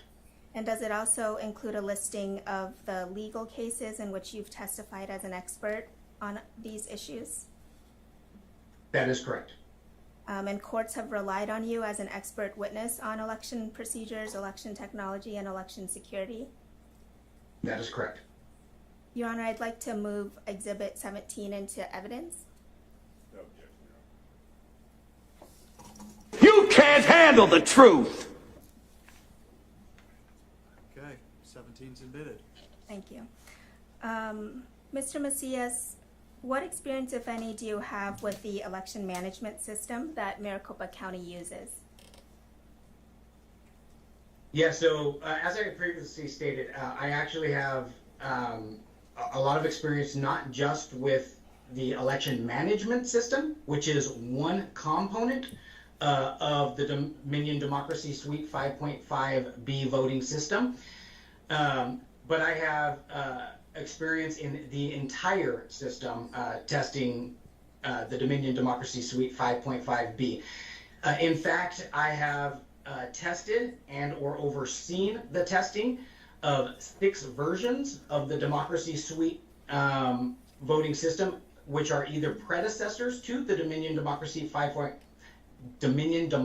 Suite 5.5B voting system and or a derivative thereof. Based on your experience with voting systems, including the EMS, the election management system, which I'll refer to as the EMS, can you please describe to the court the functions of Maricopa County's EMS in producing a ballot? Yeah, so the election management system specifically Election Event Designer, EED, which is an application of the election management system, does what we call, it generates ballot definitions and creates ballot styles. A ballot style is a unique list of candidates and contests for a given voter based on the jurisdictions in which they live. So myself, if I lived in a city within a county, I am going to have a list of candidates and contests. A friend of mine who may live in the same county but in a different city may have a different mayor, and therefore they would have a different ballot style. These ballot styles are rendered or generated into what we call a ballot definition file. These ballot definition files are used to program the voting system, but they are also used to generate what we call a ballot PDF, or a PDF file that contains all of the ballot styles within the election definition. These ballot PDFs are then utilized to print the ballots, both early ballots and election day ballots. The ballot definition files are sent to the printers to be printed on commercial print presses, as well as uploaded onto the ballot on demand printers to print early and in-person early and election day ballots as well. So again, as it pertains to ballot printing, the EMS solely generates a set of files to be used either on other portions of the voting system or on other election technologies such as a ballot on demand technology. That's a good transition. So I'll shift from the EMS to the ballot on demand printers. What experience, if any, do you have with Maricopa's ballot on demand printing technology? Yeah, so Maricopa County uses what is called Cintio ballot on demand system. As I had previously stated, when I worked for the state of California, California was the first in the nation to certify ballot on demand printers. One of which that I had tested and overseen the certification of was the Cintio ballot on demand technology. I have also worked with, tested, and or certified or overseen the certification of all three major providers of ballot on demand technology. And Mr. Macias, just to clarify, when you say that you worked on certifying the ballot on demand printer in California, that's under California state law requirement, not federal law requirements or Arizona law requirement, correct? That is correct. Yeah, so as I had stated, this was in my role as a California entity. I was certifying on behalf of and for use in the state of California. Okay, can you tell us what comprises a ballot on demand system? Yeah, so generally a ballot on demand system is a standalone system. Again, not part of the EMS, not part of the voting system. It is a standalone computer that is running an application, the ballot on demand application or software, and is attached to a printer. And it's just those three components. And can you explain how Maricopa County's ballot on demand system interacts with the EMS? Yeah, as mentioned, the Cintio system, as used in Maricopa County, is a standalone system. It does not directly in any way interact with the voting system or the election management system. The ballot on demand laptop and printer are sent out to in-person voting locations. And on those laptops are those ballot definition files, as I had talked about, or the ballot PDFs. And so the only interaction is the upload of a document onto that computer. It would be very similar to me providing you with a copy of my CV, as we had talked about earlier, and then you putting it onto your computer. Okay, so if the ballot PDF file contained an image with a 19-inch ballot in it, what would you expect to see when this ballot is printed in a different location? So if the ballot definition file had contained a 19-inch ballot in it, so this is the ballot definition file created at the EMS, then I would anticipate to see that ballot style or ballot styles that have a 19-inch ballot in it to be printed on to be printed at a scale of 19 inches, regardless of where they were printed. So for early ballots that were printed by the vendor, you would see a 19-inch ballot. If it was printed on demand, you would see a 19-inch ballot, or wherever this would be printed, because the file itself was a 19-inch ballot. You would see it across the board in every location. Did you listen to the testimony from plaintiff's witness, Mr. Clay Parrick, yesterday and review? Did you listen to the testimony, Mr. Macias? Yes, I did. Mr. Park testified that ballots he inspected contained 19-inch ballot images that were printed on 20-inch ballot paper, and that the only way this could have happened was through data manipulation or some sort of other action in the election management system. Based on your expertise and with voting systems and with ballot on demand systems, does this sound accurate to you? Hold on, Mr. Macias, before you answer that. You can't see the full courtroom. Mr. Olson. Yes, Your Honor, I object because that mischaracterizes Mr. Parik's testimony. He specifically said there were two. Wait, I don't need you to repeat that. I'm going to sustain that what you're asking for, Ms. Dahl, is you can ask him a hypothetical, but if you're going to state the testimony precisely that you want him to use as factors in consideration based on somebody else's testimony, I'd rather have you state it as just a hypothetical, asking him to assume certain things, and then he can offer his opinion. Thank you, Your Honor. I can do that. Thank you. Mr. Macias, if a 19-inch ballot image were somehow printed on 20-inch ballot paper, would you, based on your expertise and your experience with voting systems and ballot on demand systems, would you conclude that the only way this can happen is through data manipulation or some other interference with the election management system? No. As a matter of fact, as I had stated, based on what I have heard in the testimony or on my expertise is, if that were the case, we would have seen, or Maricopa County would have seen, every ballot of that ballot style or styles printed on a 19-inch ballot. Because again, the ballot PDF file would have contained that image with a 19-inch ballot on it. An analogy would be if I created a document with a typographical error on it, and I provided that to you, and then you and 5 other people printed out that document, that typographical error would be on all 5 printouts. And so it could, if it happened on the EMS, then we would have seen this at full scale.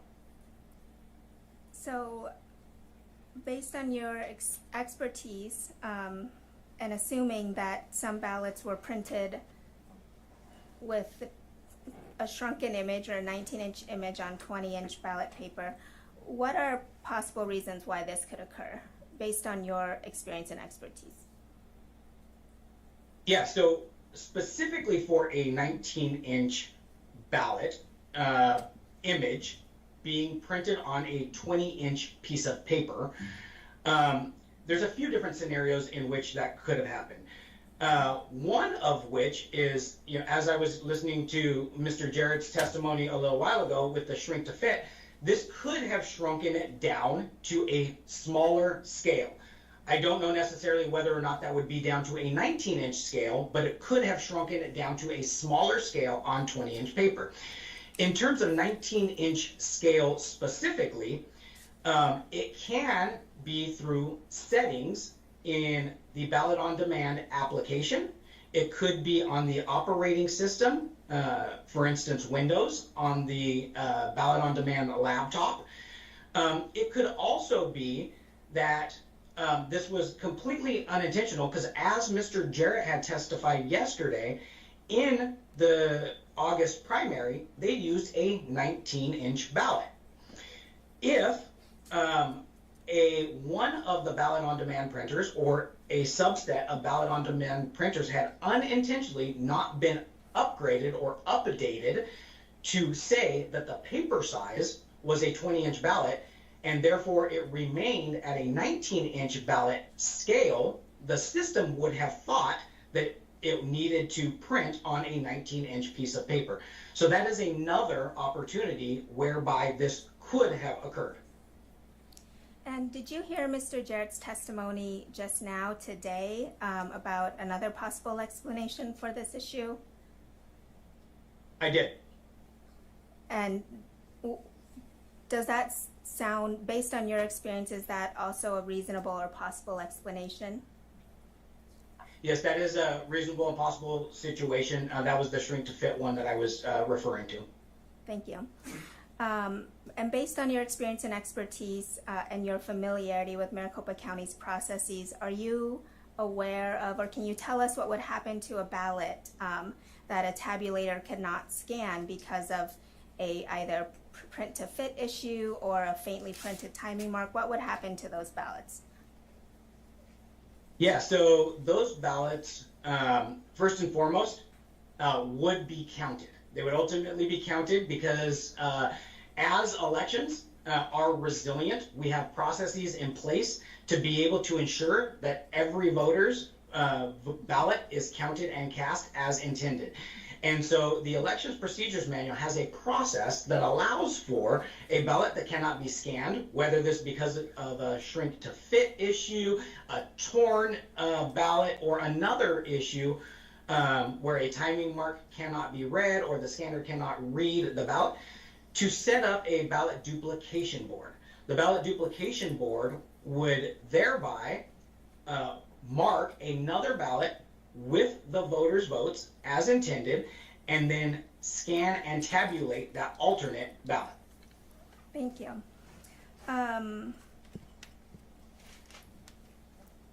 If, based on your experience and expertise, do you believe that the election day printer issues that occurred in Maricopa County during the November 8, 2022 general election could not be accidental or inadvertent?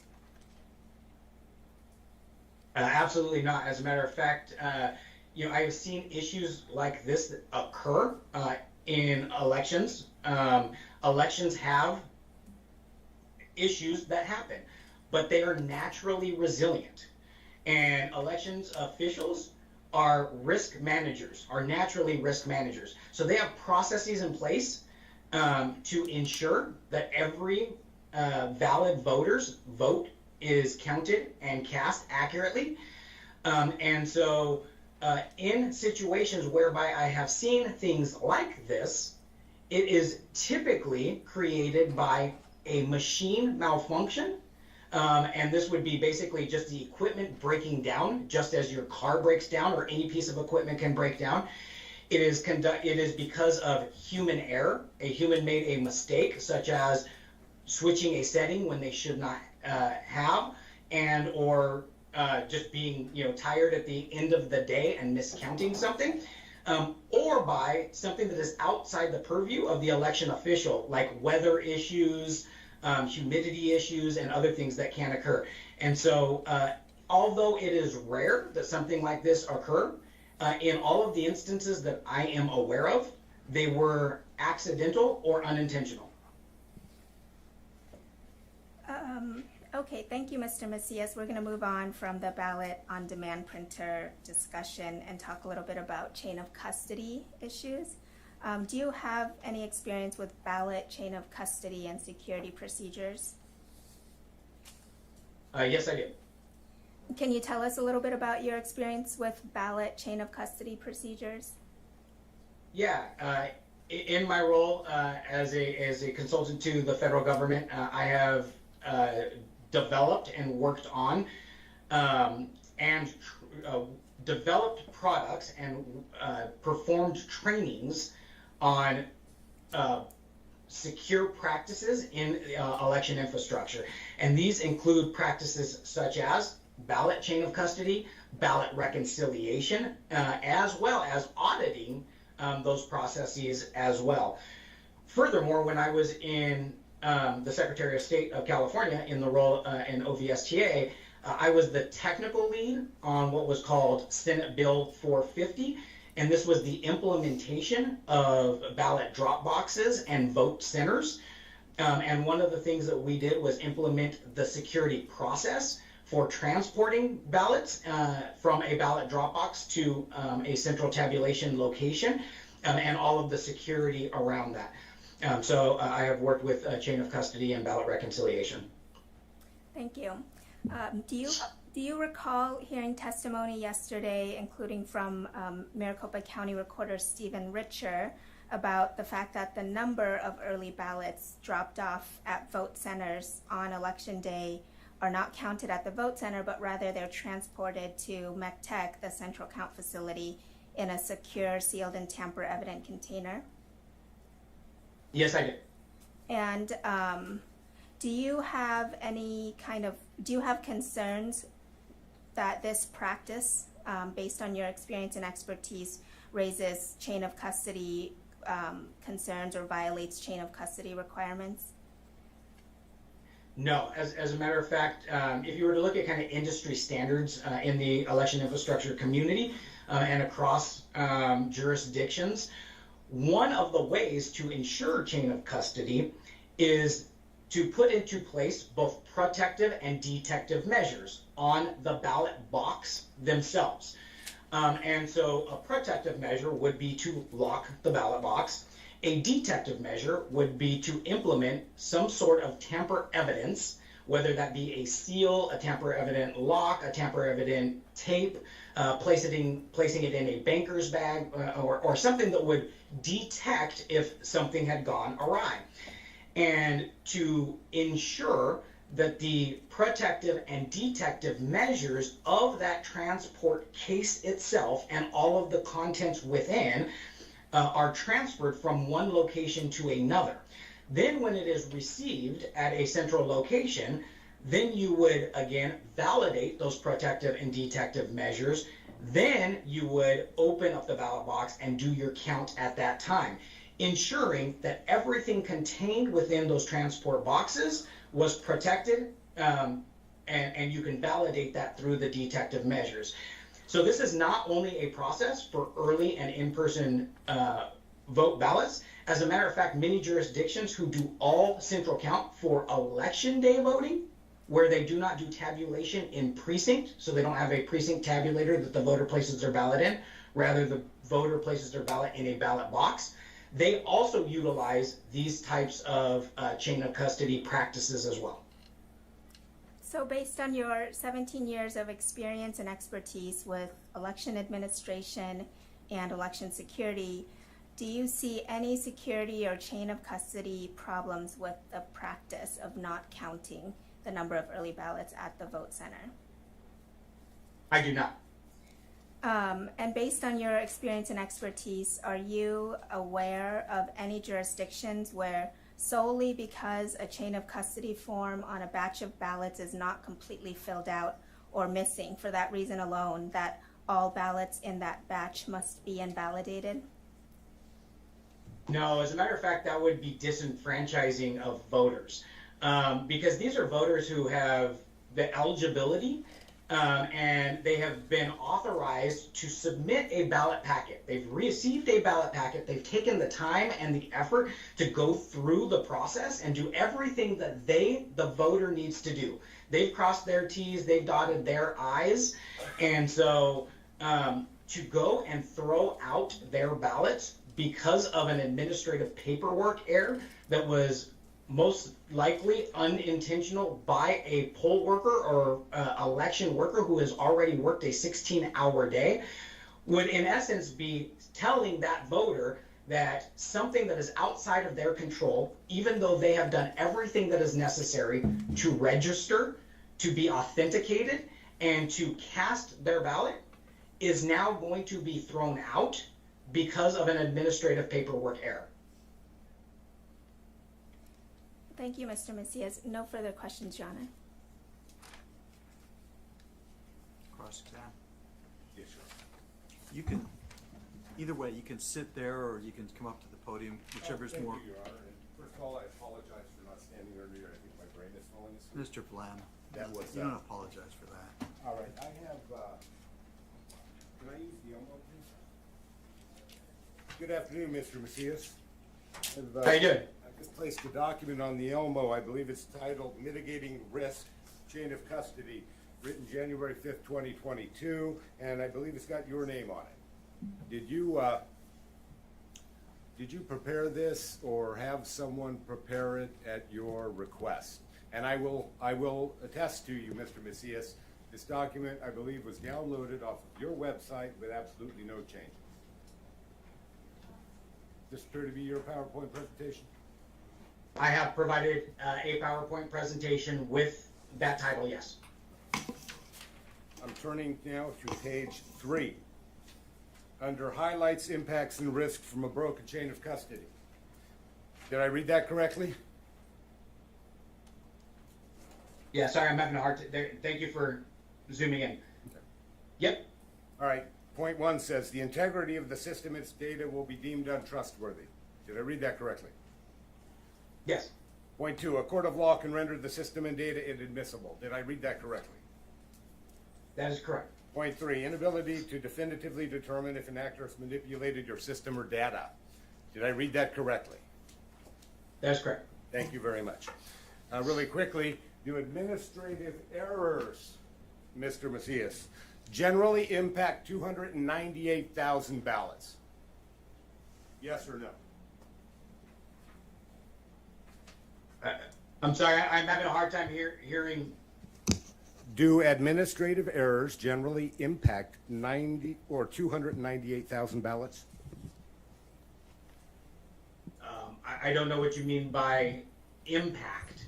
You said general administrative errors shouldn't allow ballots to be thrown out. Okay, if chain of custody is not valid for 298,000 ballots, is that a simple administrative error, yes or no? Objection, Your Honor. Foundation calls for speculation. He's asking a hypothetical. No, A hypothetical, nothing's a no. simple question. You're asking a hypothetical. Yes, Your Honor. Mr. Macias, if you understand the question, sir, and you can answer it, please answer it. If you don't understand, we can have it rephrased, sir. Yeah, can I get it rephrased, please? All right. If 298,000 ballots did not have valid chain of custody, would that be a simple administrative error? Missing a piece of information on a piece of paper would not invalidate the chain of custody if the protective and detective measures were still in place. Can you say yes or no to that question? Yes or no? Do administrative errors routinely impact 298,000 ballots delivered at different times throughout the day to different locations? Objection, Your Honor. Objection, Foundation. I'll withdraw that. I want to save some of our time. I just got one more question to ask. Go ahead. Mr. Macias, did I hear you testify when you were talking about your background and experience that you were hired by Katie Hobbs and the Secretary of State's office to do Arizona's logic and accuracy testing for the 2022 election? If I use the word hired, then I misstated, and I would like to correct the record. I was retained to be an expert observer, and I did that at no cost and was not hired to do so. I did it on a pro bono basis. Thank you. That's it? I'm done. Thank you. Re-rec? Just one question. Mr. Macias, going back to the PowerPoint presentation that Mr. Blem showed to you, can we pull that, or I'll put it on the elbow?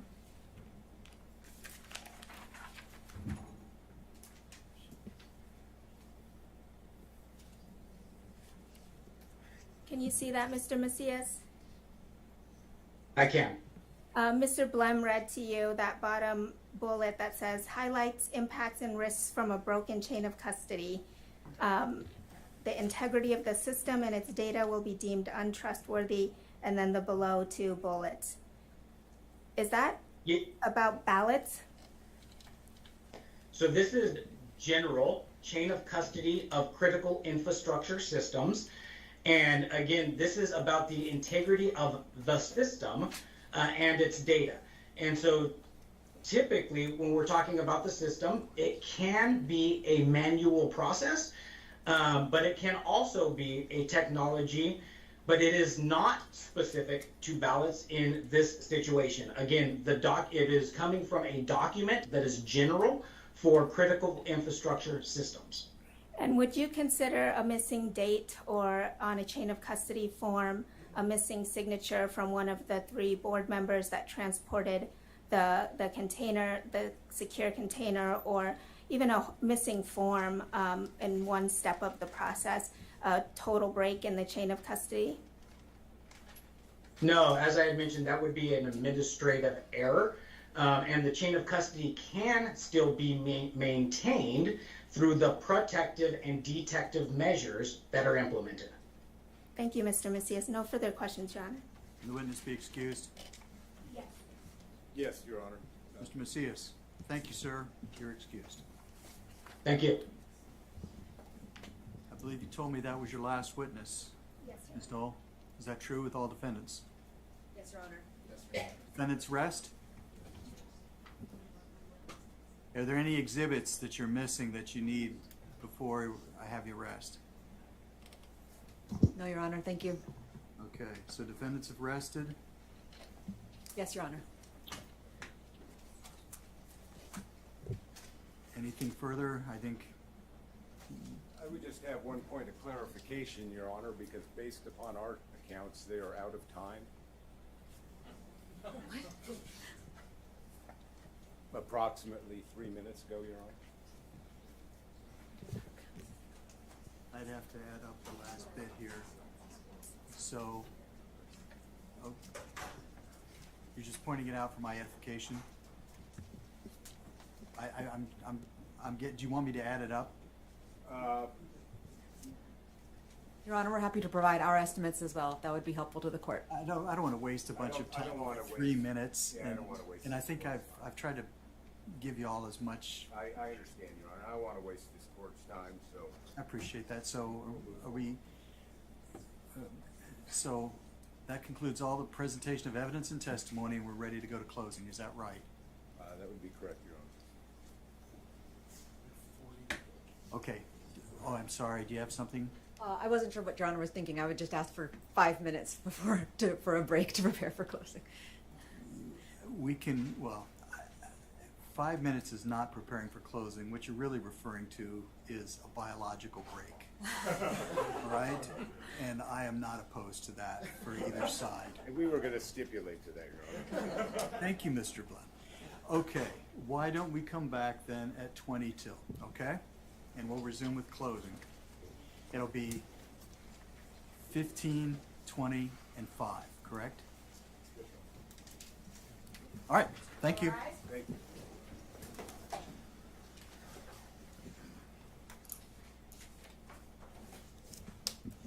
All right, how much you want to bet they're going to take a whole lot longer than 5 minutes? What do you guys think? See, what else can we watch while this is going on? See who else is live. Maybe there's some Antifa stuff going on. I doubt it. I doubt it. Dude, does this guy not look like a little freaking weasel or what? This guy totally looks like a weasel. You can watch Weather Chasers. There's a lot of this Kari Lake stuff. Making a list and checking it twice. Decadia. Let's hear what this chick's talking you should about. check them out. I'm going to go full screen here. So it's just me. You don't have to see Fox. I have on my other setup, I can see everything that's going Dang, on. she's So got there we go. 643 Let's see, people does watching. anyone have any questions they would like me to answer at this time? If you haven't already, please like and subscribe. It really helps me in the algorithm, and especially since I just got monetized, and I would really, really like to grow this channel and continue to educate and inform everyone to the extent that I can, but most importantly to entertain you guys. It can be very, very boring to watch this on your own. So it's great to have you guys here, and it's great. She's boring me. Here, let's watch. We might get in trouble if we play poker.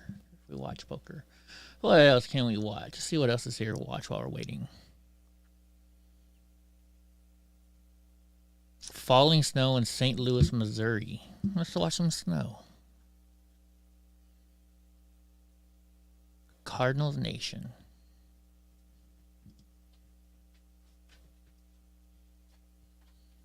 We thought there was no internet usage. These programs were up. You know, I missed most of it. Mr. Nice Guy's out doing chores. So I don't know. Maybe somebody in the chat can answer. Donnie wants to say what's up to everybody. What else can we look at? Enjoying the spirit of Christmas season. Let's see what this is all about. It's about nothing. But yet there's people watching it. Oh, I know what we can do. Hey, you know what, guys? Do me a favor. My buddy, Jeff Perrine, he is having trouble getting above his watch hours. So if you guys want to subscribe to the Prudent Patriot, you guys can go ahead and he got released on a $250 million bail. Holy shit. Hey, Digga, I sent you something in YouTube. You never answered. We got to help Jeff get up his hours. So if you guys can go check out the Prudent Patriot and go check out what's going on with him. Let's see, I can't play Dr. Frank. We'll get in trouble with that. Let's see, what other videos can we play of Jeff to try and get his hours up? Lulu supporter runs down protesters in Brazil. Let's see. Oh yeah, this is when he was running for office. Confrontation caught on camera in a public park. The exchange even leading to a 911 call. Thanks for joining us here at 10. I'm Tony Lopez. I'm Adrian Moore. CBS 13 Steve Large is live for us in Fair Oaks tonight, where these tense moments played out. Steve. Rudolph and full. That all happened here at Miller Park at an event called Coffee in the Park, and it definitely turned. This is when Jeff went after this one guy. Just so you know, bro, you're scared of me for a reason, and I'm not gonna go away. Cell phone video captures the intense exchange between San Juan Unified School Board candidate Ben Avey. It was an attempt to intimidate me. And candidate Jeffrey Perrine. What did you mean by that? Well, I mean, I'm not going away politically. I'm just causing a stir.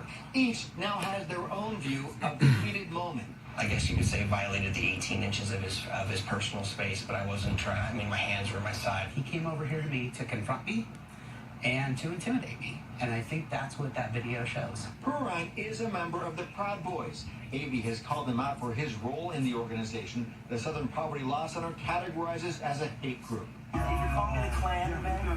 They're not a hate group by any means. And I said that hate groups like the Proud Boys should not have anything to do with our schools.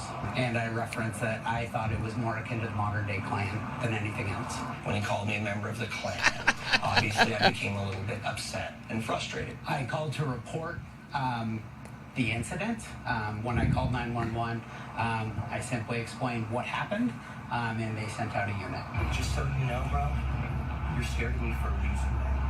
And I'm not gonna go away. So Jeff is really smart. I mean, this guy can talk. This guy, and you guys want his website. I'm sorry, I'm copy and paste it here. He is very intelligent. He can talk back to anybody. Hold on. There we go. This is Jeff's channel. But yeah, if you guys can help him get his hours up, that'd be great. Let me show you guys when he went to the school board meeting. Here we go. Board, my name is Jeffrey Perrine. I'm running for Assembly District 7. I went to school in the San Juan Unified School District. My entire school career was within the San Juan Unified School District. So it's different to be here in front of you and actually speaking to you as an adult, as a person running for office. But there was a few things that jumped out to me when I was looking at the Board of Education and a few numbers that were just kind of scary. I know it doesn't necessarily reflect on you personally, but you are in control of the people that are teaching our children. When I look and see that the statistics say 46% of children in this San Juan Unified School District are at reading and language arts equivalency to passing school is scary, okay? 37% of these students are at or above the mathematics requirements to graduate. but somehow 87% of kids are graduating high school. I don't really understand how that's possible when kids can't read or do math. So I would really like to know what's going on. Maybe on another time when you guys can comment, you could explain why the numbers are so horrific and why they're so low. Maybe we could get off of equity and teach kids how to be human beings and actually how to balance a checkbook and treat people with respect. Graduation rates have risen every single year while the statistics have fallen.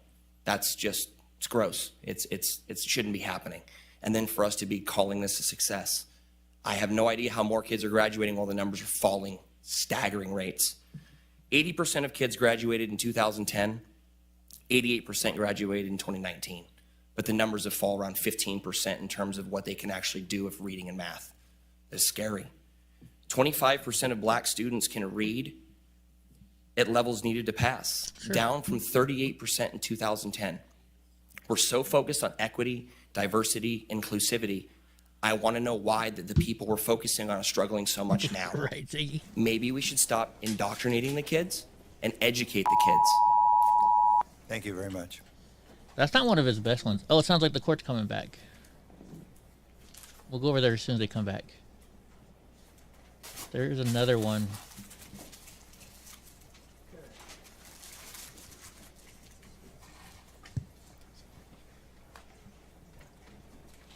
I hope that we can learn from mistakes. Darn it, we won't get to play it. CV 2022-095-403, Lake versus Hobbs et al. Present for the record are the parties and their representatives and their respective counsel. Ready to proceed with closing arguments. Plaintiff? Of course, Mr. Nice Guy. Yes. Yes, Your Honor. Well, Mr. Olson, we'll hear from you first, sir. Thank you, Your Honor. Your Honor has heard 2 days of testimony, sworn testimony. Some of it doesn't make sense. Some of it does. The law in Arizona is that an election challenger must put forward evidence sufficient to show that the outcome is wrong or at least uncertain. And that is the seminal case of Finley v. Sorensen. Plaintiffs have met that standard. There's just a little over 17,000 votes out of nearly 1.6 million that separate the candidates. That's less than 0.06%. The two issues that Your Honor directed plaintiff to support, that was intentional conduct with the tabulators in terms of the malfunctions, the rejections that occurred on election day, and also the chain of custody issue. We've done that, Your Honor. We heard some startling testimony. I had to kind of regroup here from what my prepared closing remarks. And that startling testimony from Mr. Jarrett today, it just doesn't make sense. And I'll say why. And this is in terms of whether when we showed through the inspection of ballots, a random selection of ballots from six voting centers, not 3, 6. Mr. Parikh found evidence, ballots that had 19-inch images imprinted on them on 20-inch sized paper. He found that in all 6 vote centers that were randomly selected. Mr. Jarrett yesterday testified under oath when he was asked that could it happen or did it happen that a 19-inch image was imprinted on a 20-inch piece of paper, and he testified no. And not only that, his counsel, Mr. Liddy, went with the shrink to fit excuse, and he never said, oh yeah, that's what happened. We've known about this since shortly after the election, and we're doing a root cause analysis. None of this, it doesn't make sense. Another thing that doesn't make sense, they're doing a root cause analysis now, yet he says that, well, this has happened in 3 prior elections. Why are you doing a root cause analysis on this if this same event, this shrink to fit issue, arose in 3 prior elections?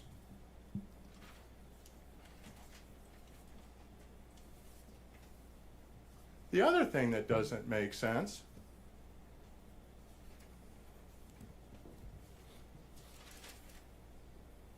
about this shrink to fit excuse is that it's illegal under Arizona law to modify a ballot after it's been set. You just can't do that. And they're saying that it happened not only in this election, but in 3 prior elections? It just doesn't make sense, Your Honor. The other thing that doesn't make sense is that somehow, and you heard Mr. Macias, he kind of equivocated on this shrink to fit argument about whether you could get it to exactly 19 inches.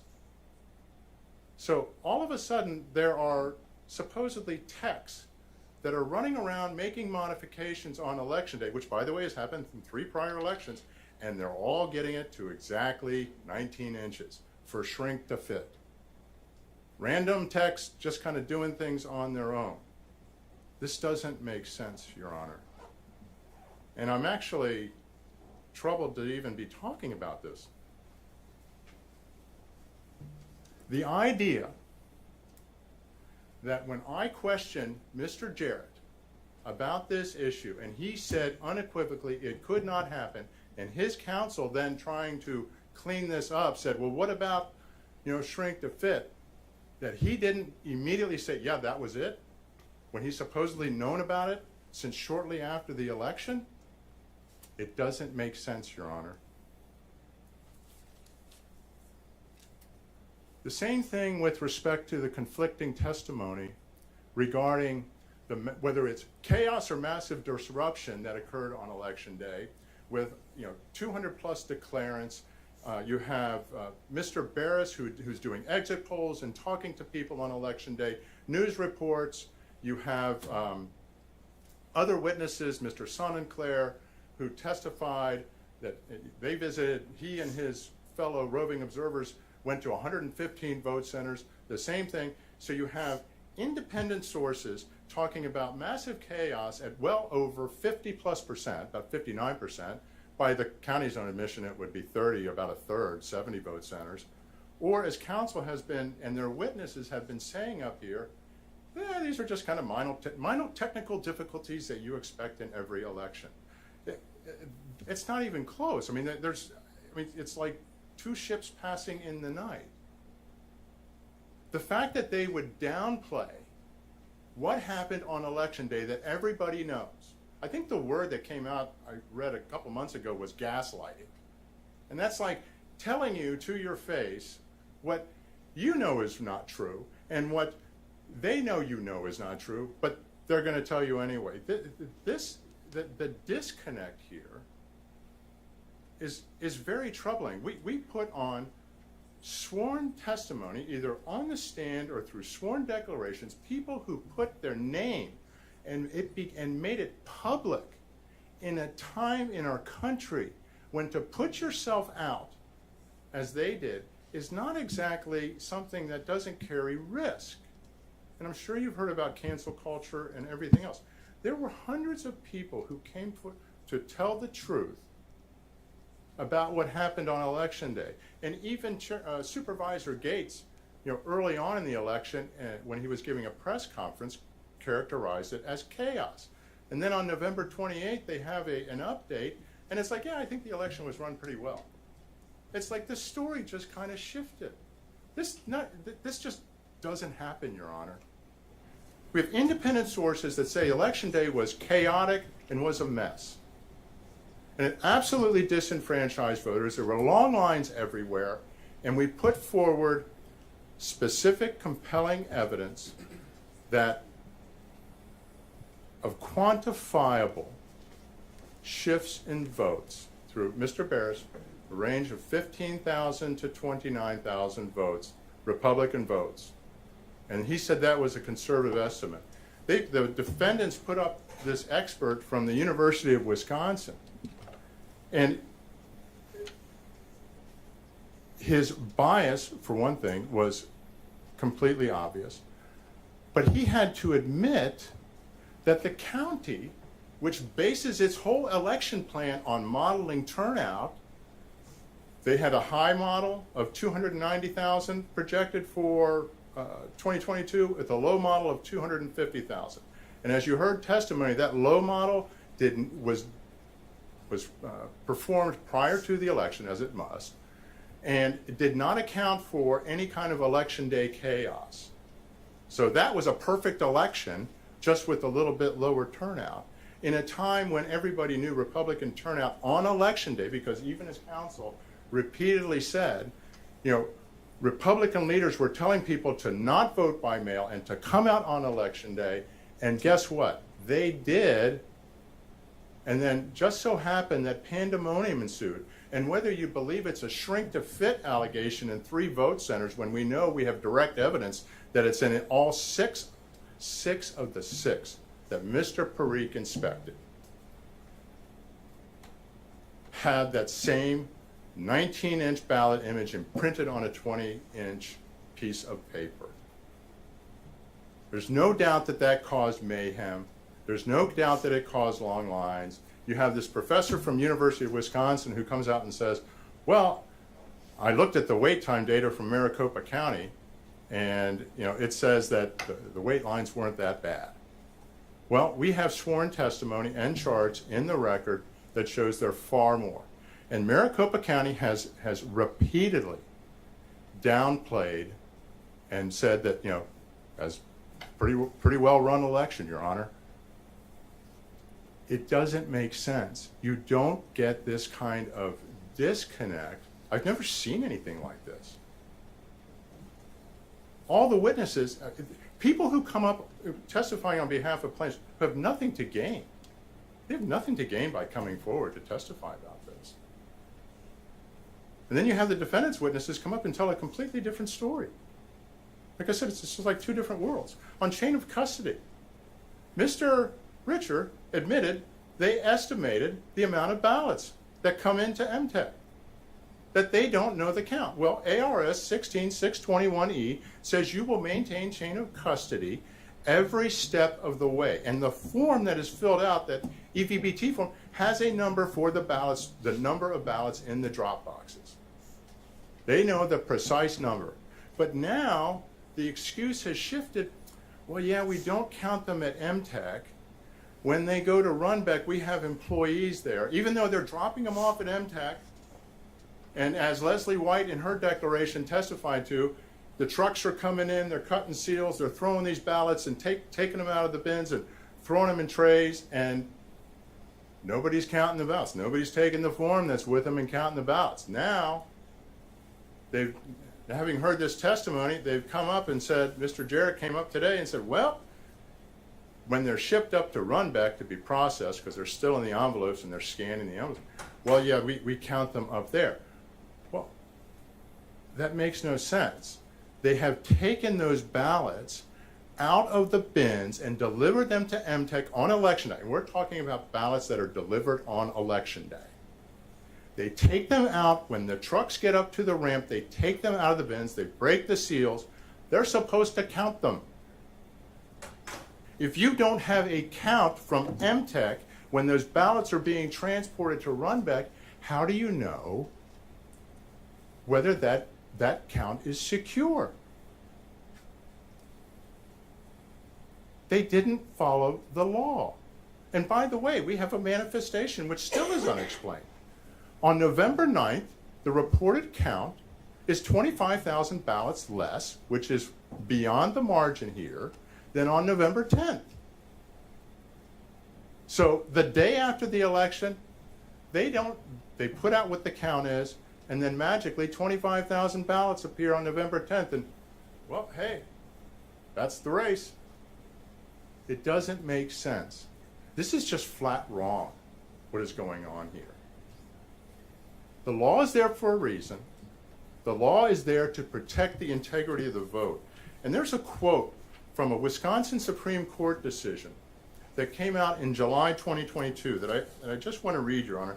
And this was just about drop boxes. And so the issue here in Wisconsin was whether or not the Wisconsin Election Commission, which said, hey, we're going to go with unmanned drop boxes, and the statute said no unmanned drop boxes, but they did it anyway, and so it went up to the Supreme Court, or the Wisconsin Supreme Court.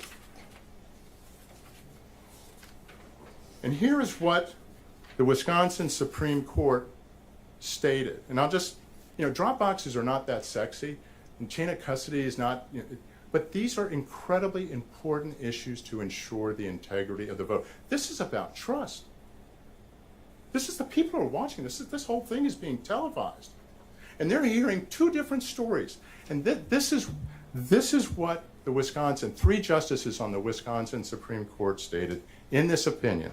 And the opinion is Teagan v. Wisconsin's Election Commission. The right to vote presupposes the rule of law governs elections. If elections are conducted outside the law, the people have not conferred their consent on the government. Such elections are unlawful, and their results are illegitimate.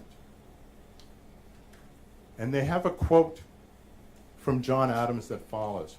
If an election can be procured by a party through artifice or corruption, the government may be the choice of a party for its own ends, not of the nation for the national good. The testimony that this court heard today from the plaintiff's side was compelling, it was truthful, and it made sense.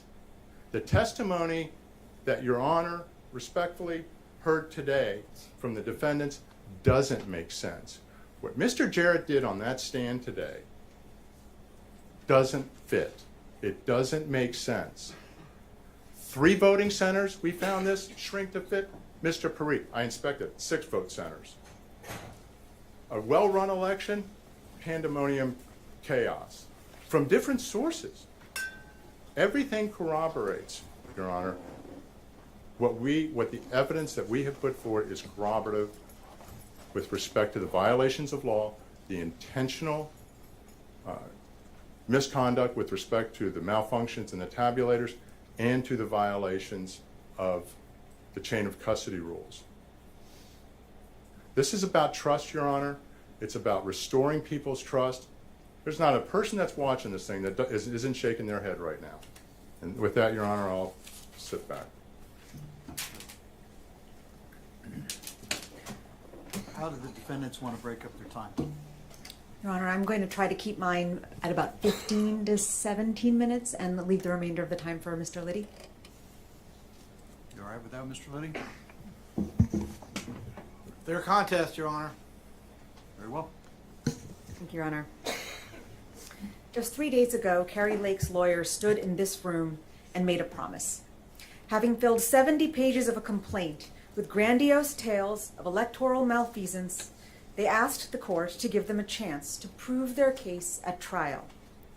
Underpinning that argument was the implied promise that they would come to court to trial with something, with anything, to justify Ms. Lake's decision to call on a court of law to give her a victory that the voters of Arizona had denied her. Kari Lake asked this court to give her the opportunity to make good on that promise, and the court did just that.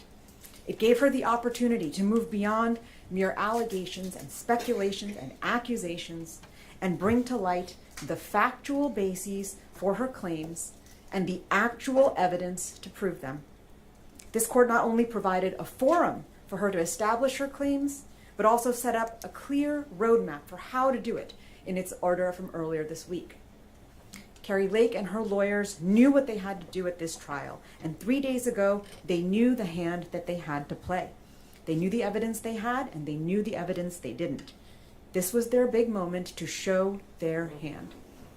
But the only thing that has come to light over the last day and a half, everyone waiting with bated breath to see the big reveal behind these claims, is that they never had the evidence to back them up. I'd like to walk briefly through what Ms. Lake needed to do to prevail on her claims and what she actually proved at this trial. As to count 2, on pages 6 to 7 of its order from earlier this week, the court ruled that plaintiff must show at trial that the BOD printer malfunctions were intentional and directed to affect the results of the election, and that such actions did actually affect the outcome. Plaintiff established none of this. Plaintiff's star witness was Clay Parikh, a purported cybersecurity expert. Mr. Parikh drafted a report in preparation of this case in which he cited everything from Twitter posts to unsigned declarations to provide a host of theories about all the things that could possibly have gone wrong on Election Day. Nothing in the report or any of its exhibits was offered into the record, and instead, by the time he took this stand yesterday, he was sure he had smoked out the problem. According to Mr. Parikh, in some vote centers, there are 19-inch ballot images printed on 20-inch paper, which is what caused the tabulation issues at Election Day. Mr. Parikh also testified that the only possible explanation for those Election Day errors is intentional interference in the system. It simply could not have happened by accident. There are more than a few flaws with Mr. Parikh's analysis, Your Honor, but for the sake of expediency, I'll focus here only on 3. First, despite Mr. Parikh's newfound certainty, there's reason to doubt that the 19-inch, 20-inch discrepancy was the root cause of all of the printer issues.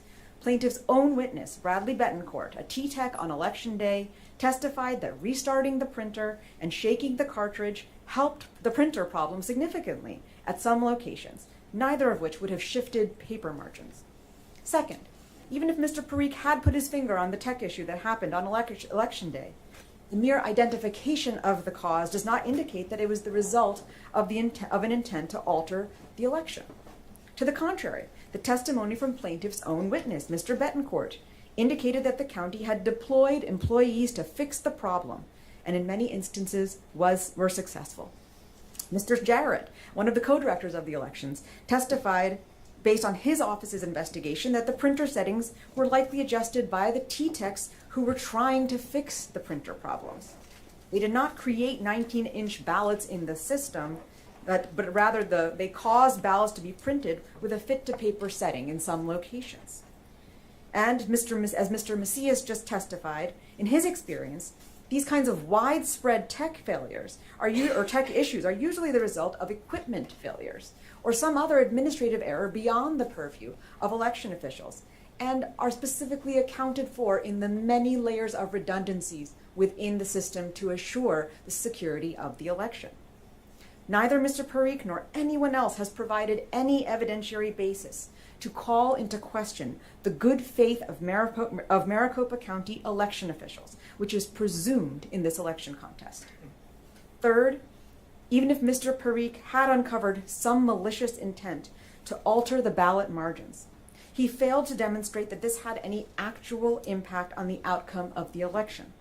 To the contrary, he admitted that any ballot that was not able to be read by a tabulator would have been duplicated, and that those duplicates would have been counted. Mr. Jarrett testified that of the 3 locations identified with issues of shrunken images on ballots, the total number of affected ballots was less than 1,300, a far cry from the outcome determinative number, and these ballots were located, went to a bipartisan adjudication board process, duplicated, and ultimately successfully tabulated. Plaintiff also called Mr. Sonaclar, a roving attorney from the RNC. Mr. Sonaclar testified about his observations on Election Day: long lines and frustrated voters who didn't want to put their ballots in door 3. Mr. Sonaclar offered his opinion that there had been some wrongdoing and that Kari Lake should have won. But the only evidence he could point to in support was, quote, common sense. When asked if he had any personal knowledge of either claim, he admitted he did not. Plaintiff's final witness on count 2 was Mr. Barris this morning. He was the one person who might be able to say whether this purported misconduct actually affected the outcome of the election. But this morning's testimony from Mr. Barris and Dr. Mayer lays bare the numerous reasons why Mr. Barris's analysis lacks any merit. Mr. Barris's outfit, Big Data Polls, has been thoroughly discredited. He only polled people who said they actually voted, yet drew conclusions about people who didn't vote. His conclusions were based not actually on the responses to his poll, but on his assumptions of all of the people who chose not to respond to his poll. According to Mr. Barris, quote, I can observe them by their absence. Even if there were any conceivably scientific basis for this polling method, you don't have to be a mathematician to detect the fundamental flaws in his math. He opines that if there had been 2.5% more voters and all those voters voted on election day, then some of those voters would have voted for Kari Lake, and then Kari Lake would have won the election. Mr. Barris plucked this figure out of thin air. He admitted neither his forecast nor his poll provide evidence that 2.5% or any other specific number of voters stayed home as a result of tabulation issues or anything else. Even putting aside that fact, Mr. Barris pulled a sleight of hand with his calculations. He assumed that all 2.5% of those voters would have the same voting patterns as Election Day voters, even though the vast majority of Maricopa voters voted early and had different voting patterns. He also admitted that by Election Day, 1.3 million Maricopa voters had already cast their ballots. So for Kari Lake to come close to closing that 17,000 vote deficit, she didn't need 2.5% more voters to vote on Election Day. She needed at least 16% more voters. In other words, Mr. Barris admitted that for his speculations to come close to changing the election, 1 out of every 6 voters who planned to vote on Election Day would have had to stay home as a result of tabulator issues.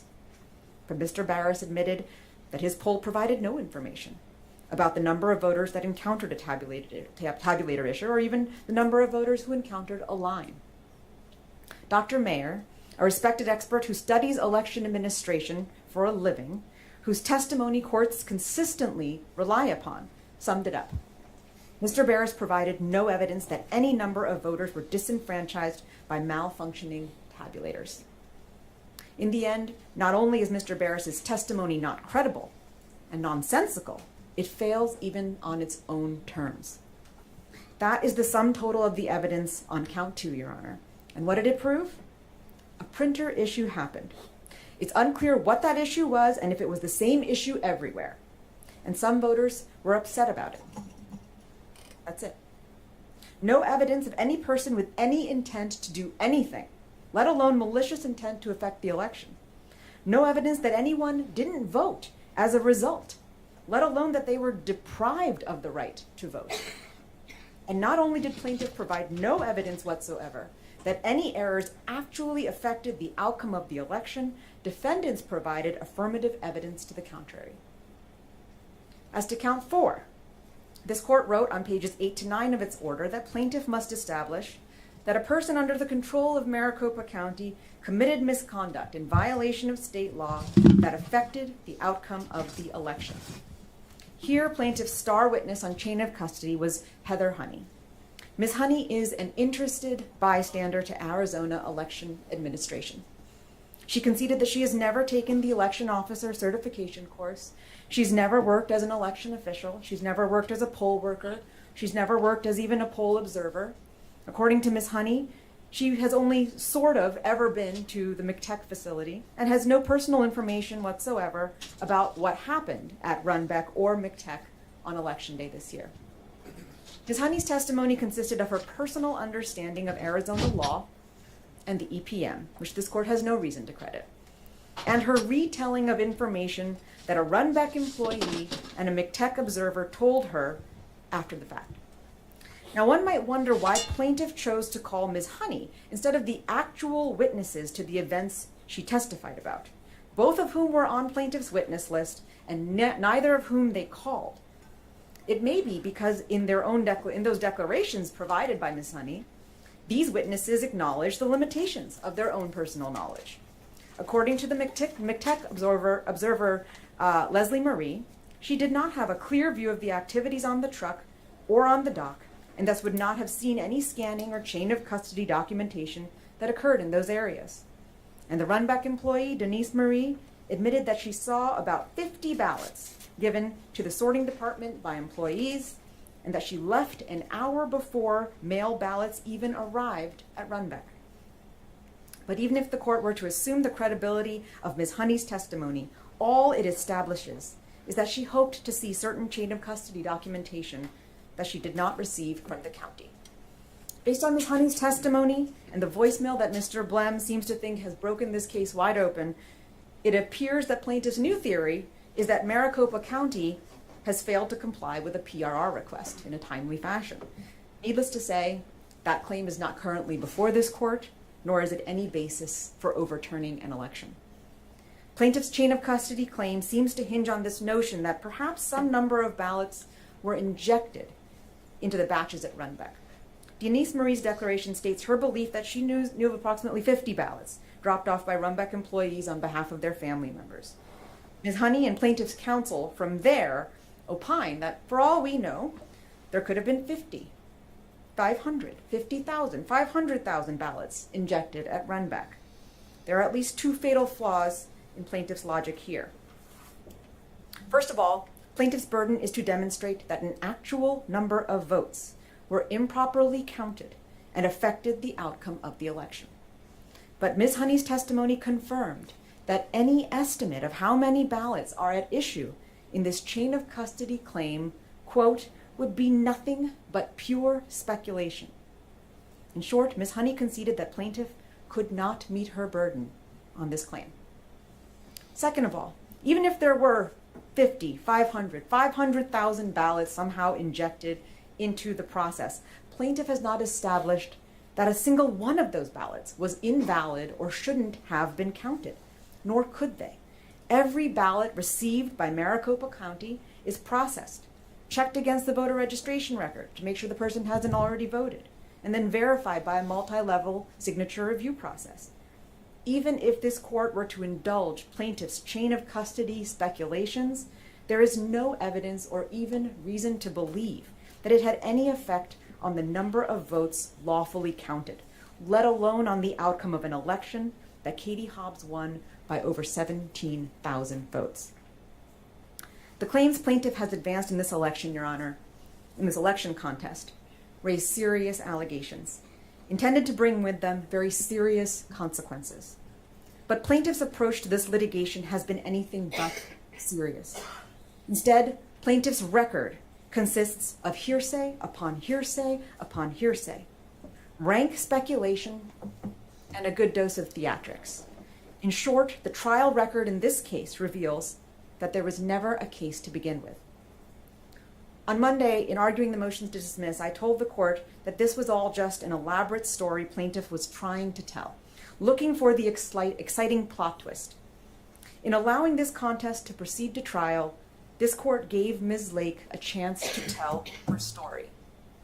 And not just spin yarns, but the chance to actually point to evidence to stitch together a coherent narrative. What we got instead was just loose threads and gaping plot holes. We know now that her story was a work of fiction. And what we are left with today are the facts. And those facts are as follows. Kari Lake lost this election and must lose this election contest. The reason she lost is not because of a printer error, not because of missing paperwork, not because the election was rigged against her, and certainly not for lack of a full opportunity to prove her claims in a court of law. Kari Lake lost the election because, at the end of the day, she received fewer votes than Katie Hobbs. Katie Hobbs is the next governor. The people of Arizona said so. It is time to put this contest and these spurious claims to bed. Thank you, Your Honor.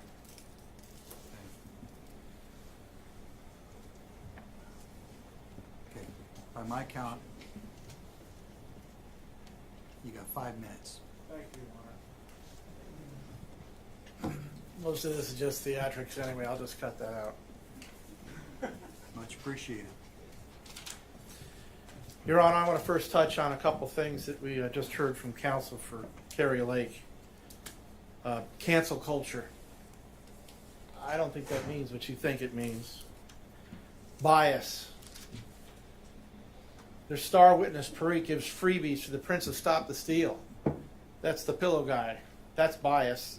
And we trust this court will be able to recognize true bias, perceived bias, and weigh and rule accordingly. Candidates are allowed to say anything they want out in the town common, and they'll be held responsible by the voters. Not true with lawyers who come in courtrooms in the state of Arizona. There's an obligation. Every lawyer is obligated to interview his or her clients, his or her witnesses, and make sure they know what they're going to say. If it's not true, can't present it to the court. It's an ethical violation. And if what exists for their testimony is not enough to meet the burden, the case should not be brought. And so, Your Honor, once you rule, we will be back seeking ARS 12349 sanctions and Rule 11 sanctions. Maricopa County takes responsibility for the errors that occur in every election. In this particular election, November 8, 2022, there were a significant number of printer errors. A minority by far, but significant. And those did cause real inconvenience and heartache for a lot of people. Maricopa County acknowledges that. Those were election day operations under the Board of Supervisors, not the recorder. But those errors, or those mishaps by machines, if you will, the effect that had on election day voters was compounded, Your Honor, not by intentional misconduct by any employee or anybody under the control of Maricopa County, but by months and months and months of communication from the current leadership of the Republican Party of Arizona and the communications specialists of the Kari Lake for Governor campaign that said, do not vote early. Even if you're on the Pebble and you've got an early ballot, don't mail it. Don't drop it off the drop box. 2,000 mules. Bring in your car maybe. Go on election day and vote on person. And Lord forbid, don't ever put your ballot in the drop box, in the ballot box, or in drawer number 3. Because there's something very scary about drawer number 3, which is nothing but a ballot box. It's what people all over the world do with their ballots. Vote it, stick it in the ballot box. But people were terrorized by that on election day. That's not on Maricopa County. That's on the Kari Lake for Governor campaign. That's on the Dr. Kelly Ward-led Republican Party communications apparatus. So we did not see in 2 days of testimony and all those affidavits that came in evidence of a botched election. We saw evidence of a botched campaign. Political malpractice. Who goes out and tells their voters, don't vote on day 1 of voting, early voting, day 2, day 3, all the way up to day 26 of early voting. Wait till the last second. That's political malpractice. You reap what you sow. Your Honor, the burden has not been met. When people come into this courtroom without evidence, there should be a day of reckoning. And this has been happening all over the country, Your Honor, and it's got to stop. And it's got to stop right now. And the place to stop it is right here in your courtroom, Your Honor, right here in Mesa, Arizona. This has got to stop. We got to get back to respecting elections because that's all we have, Your Honor. Different religions, different creeds, different ethnicities, different backgrounds. There's only one thing that makes us Americans, and that's we believe in choosing our own election, our own rulers, our own governors, our own mayors, our own presidents. And we do that through elections. And because of our forefathers' experience, those elections are split up. The 50 different states and all the different counties.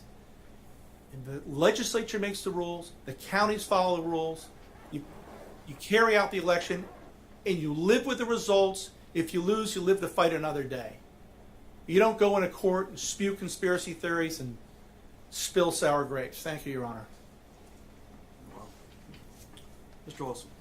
Thank you, Your Honor. I've heard conspiracy theories, rank speculation, making up facts. You know what's not rank speculation or a work of fiction?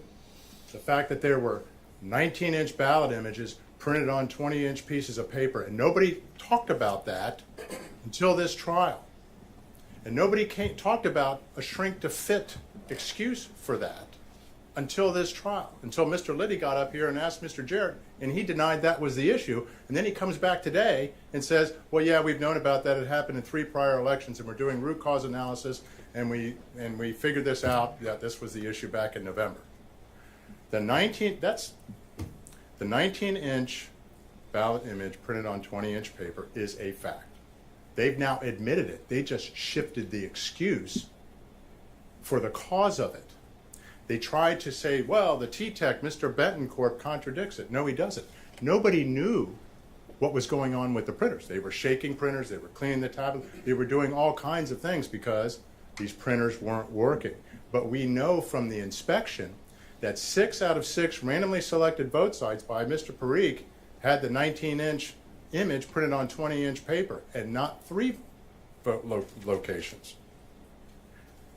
The arguments from defendant's counsel don't make sense. And by the way, if these printers, the configurations had been changed, then this would have occurred uniformly from the time of the change. Every ballot from that point would be changed to this 19-inch configuration, which somehow got to 19 inches by their own statement at all 3 locations by different people making a change on shrink to fit that Mr. Macias was very hesitant to say, well, I don't know how it would get to exactly 19 inches, but the fact that they want to blame Republicans for coming out and voting on Election Day, that's atrocious. It's atrocious. It's in our Constitution to vote on Election Day. The county plans for turnout on Election Day. As a matter of fact, they plan for higher turnout with the 290,000 vote projection even before Republican leaders, they claim, were telling their constituents to come out and vote on Election Day. They planned on it. We're supposed to believe that they weren't ready to go?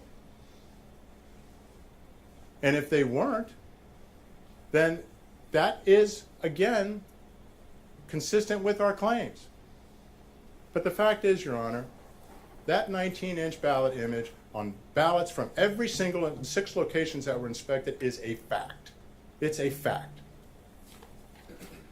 And how arrogant it is to blame Republican or any voter, Republican, Democrat, or otherwise, if they don't trust the system for whatever reason, and they want to cast their vote in the most secure manner possible, which is on Election Day. You know, earlier when we started out at opening, I said that the Carter-Baker Commission in 2005 said that mail-in voting is the method of voting that is most vulnerable to fraud. So if a voter, whether they are Republican, Democrat, or independent, wants to see their vote get cast and counted, why is that wrong?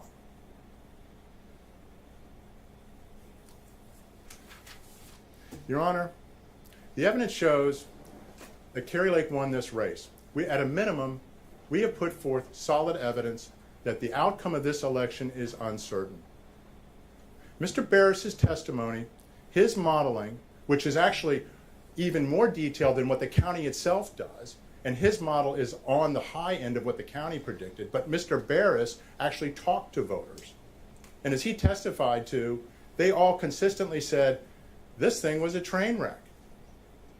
And in terms of the response rate, never before had he seen that, with a 20% drop in response rate out of hundreds of polls. He was not hired for this litigation. This was an observation that he had completely independent. And it didn't make sense absent the issues that occurred on Election Day. Your Honor, we put forward solid evidence, stand behind that evidence. We'd come back, they said, we didn't bring these other witnesses. If we had more time, we'll bring them here tomorrow. I'm not suggesting, but that has no bearing. So I want to thank Your Honor for giving us the opportunity to present this case, for the opportunity for people to see the evidence for themselves and judge. And with that, Your Honor, plaintiff rests. Thank you. All right, I will take the matter under advisement and issue a ruling forthwith. I need to go over everything, be very thorough, so don't expect that this is coming out by 5 o'clock.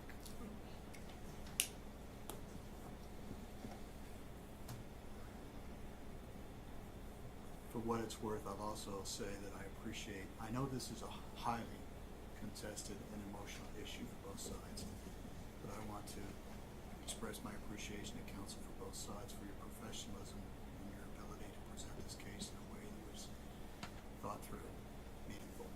Thank you. With that, I will take this under advisement. We're adjourned. All right.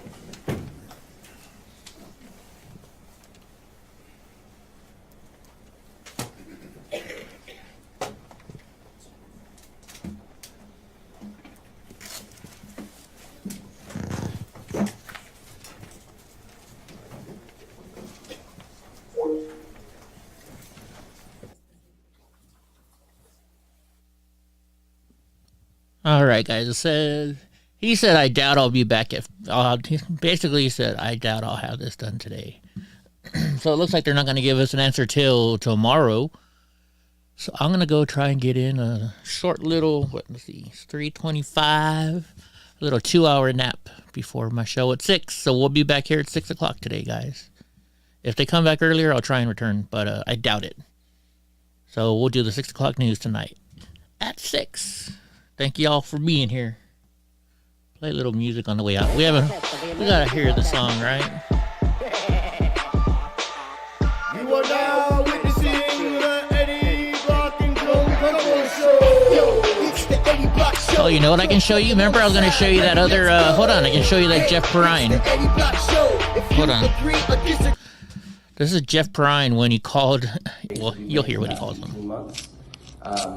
I don't like coming to these meetings. I want to be 100% with you. I would rather be at home with my children, continuing to educate them throughout the day and the evening and having my blessings at night with my dinner or whatnot, right? I would much rather be doing that.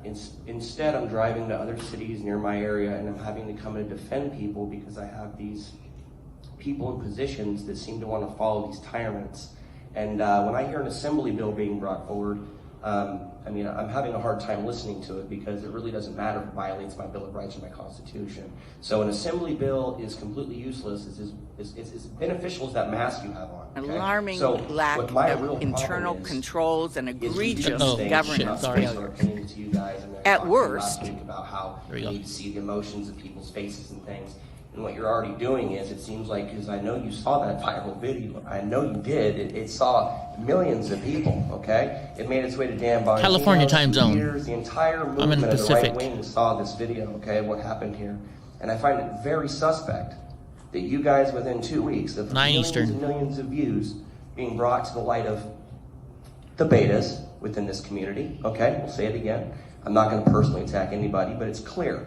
That is what the main response Just wait till was. what my friend Jeff says We right need now. to have these in-person meetings so that the people out there can see what's going on. We can cut back on the personal attacks. That's fine. I was emotional. There was a lot going on last week. But I do feel like you removing our ability to extrapolate ourselves or come out and have positive discourse is only going to make things worse. And what you're going to have happen is people starting to protest. Oh, this is If not they the one I'm can't thinking see it you, is. they're going to find places to see you. And then you get like those government officials, right, where they're being followed around. We don't ever want to get to that point.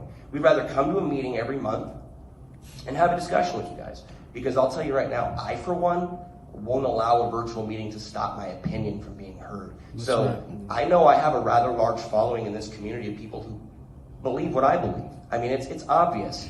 Based on what I've seen in the last 3 weeks and the response from the last meeting that occurred here, Sacramento just announced too. What do you know? That's the city I live in. Isn't that suspect that they decide to stop having in-person meetings too? I think it has something to do with the fact that there's men like me who will show up and I will hold people accountable. I told you I own my own business. I homeschool my kids. It gives me a much broader schedule than other people are allotted. So I will continue to tell people that they should pull out of the system as much as they can. Here, hold on. Let me show you the better one. My bad, guys. So we're watching that one. I think it's this one. My name is Jarrett. I'm a resident. I lived in the Rockland area for 7 years. Oh, that's I thought this was a conservative area. When I see members of the board of the school that are in control of our children and the way they think, I'm disgusted. This is exactly why my kids are at home, homeschooled, staying away from people like you that want to poison their minds and think that there's something they should fear. You guys are like the boogeyman. You're creating hysteria, and you're creating a generation of children with social anxiety. You're going to create an entire generation of pill-popping junkies.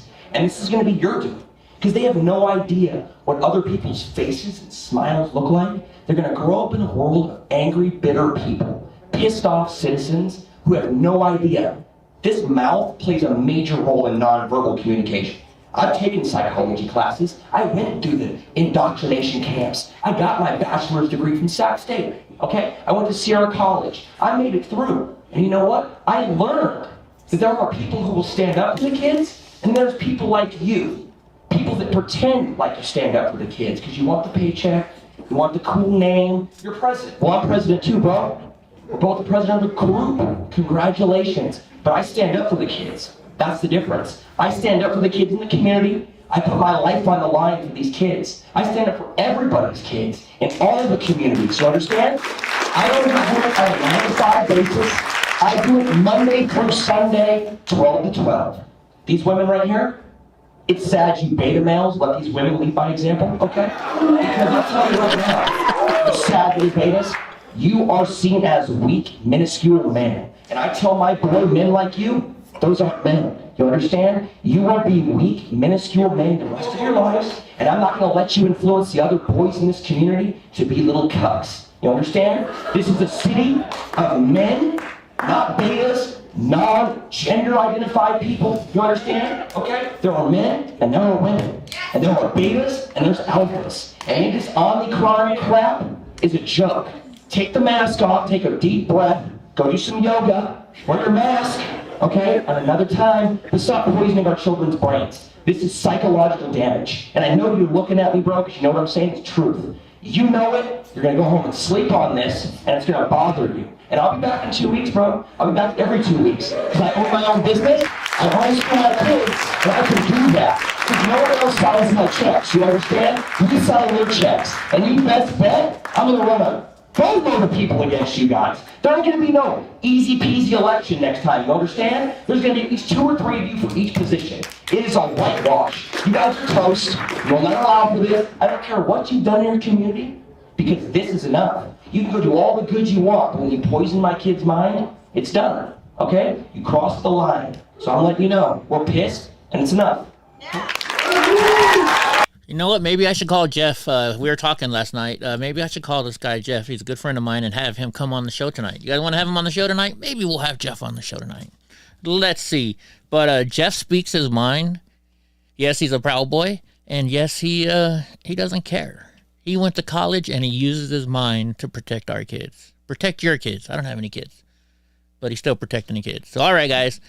We'll see you back here in 2.5 hours if you want to learn the news with us. We don't have much news today, but we'll probably talk about this and probably have Jeff on the show. And I'll probably get kicked off of YouTube for having Jeff on the show.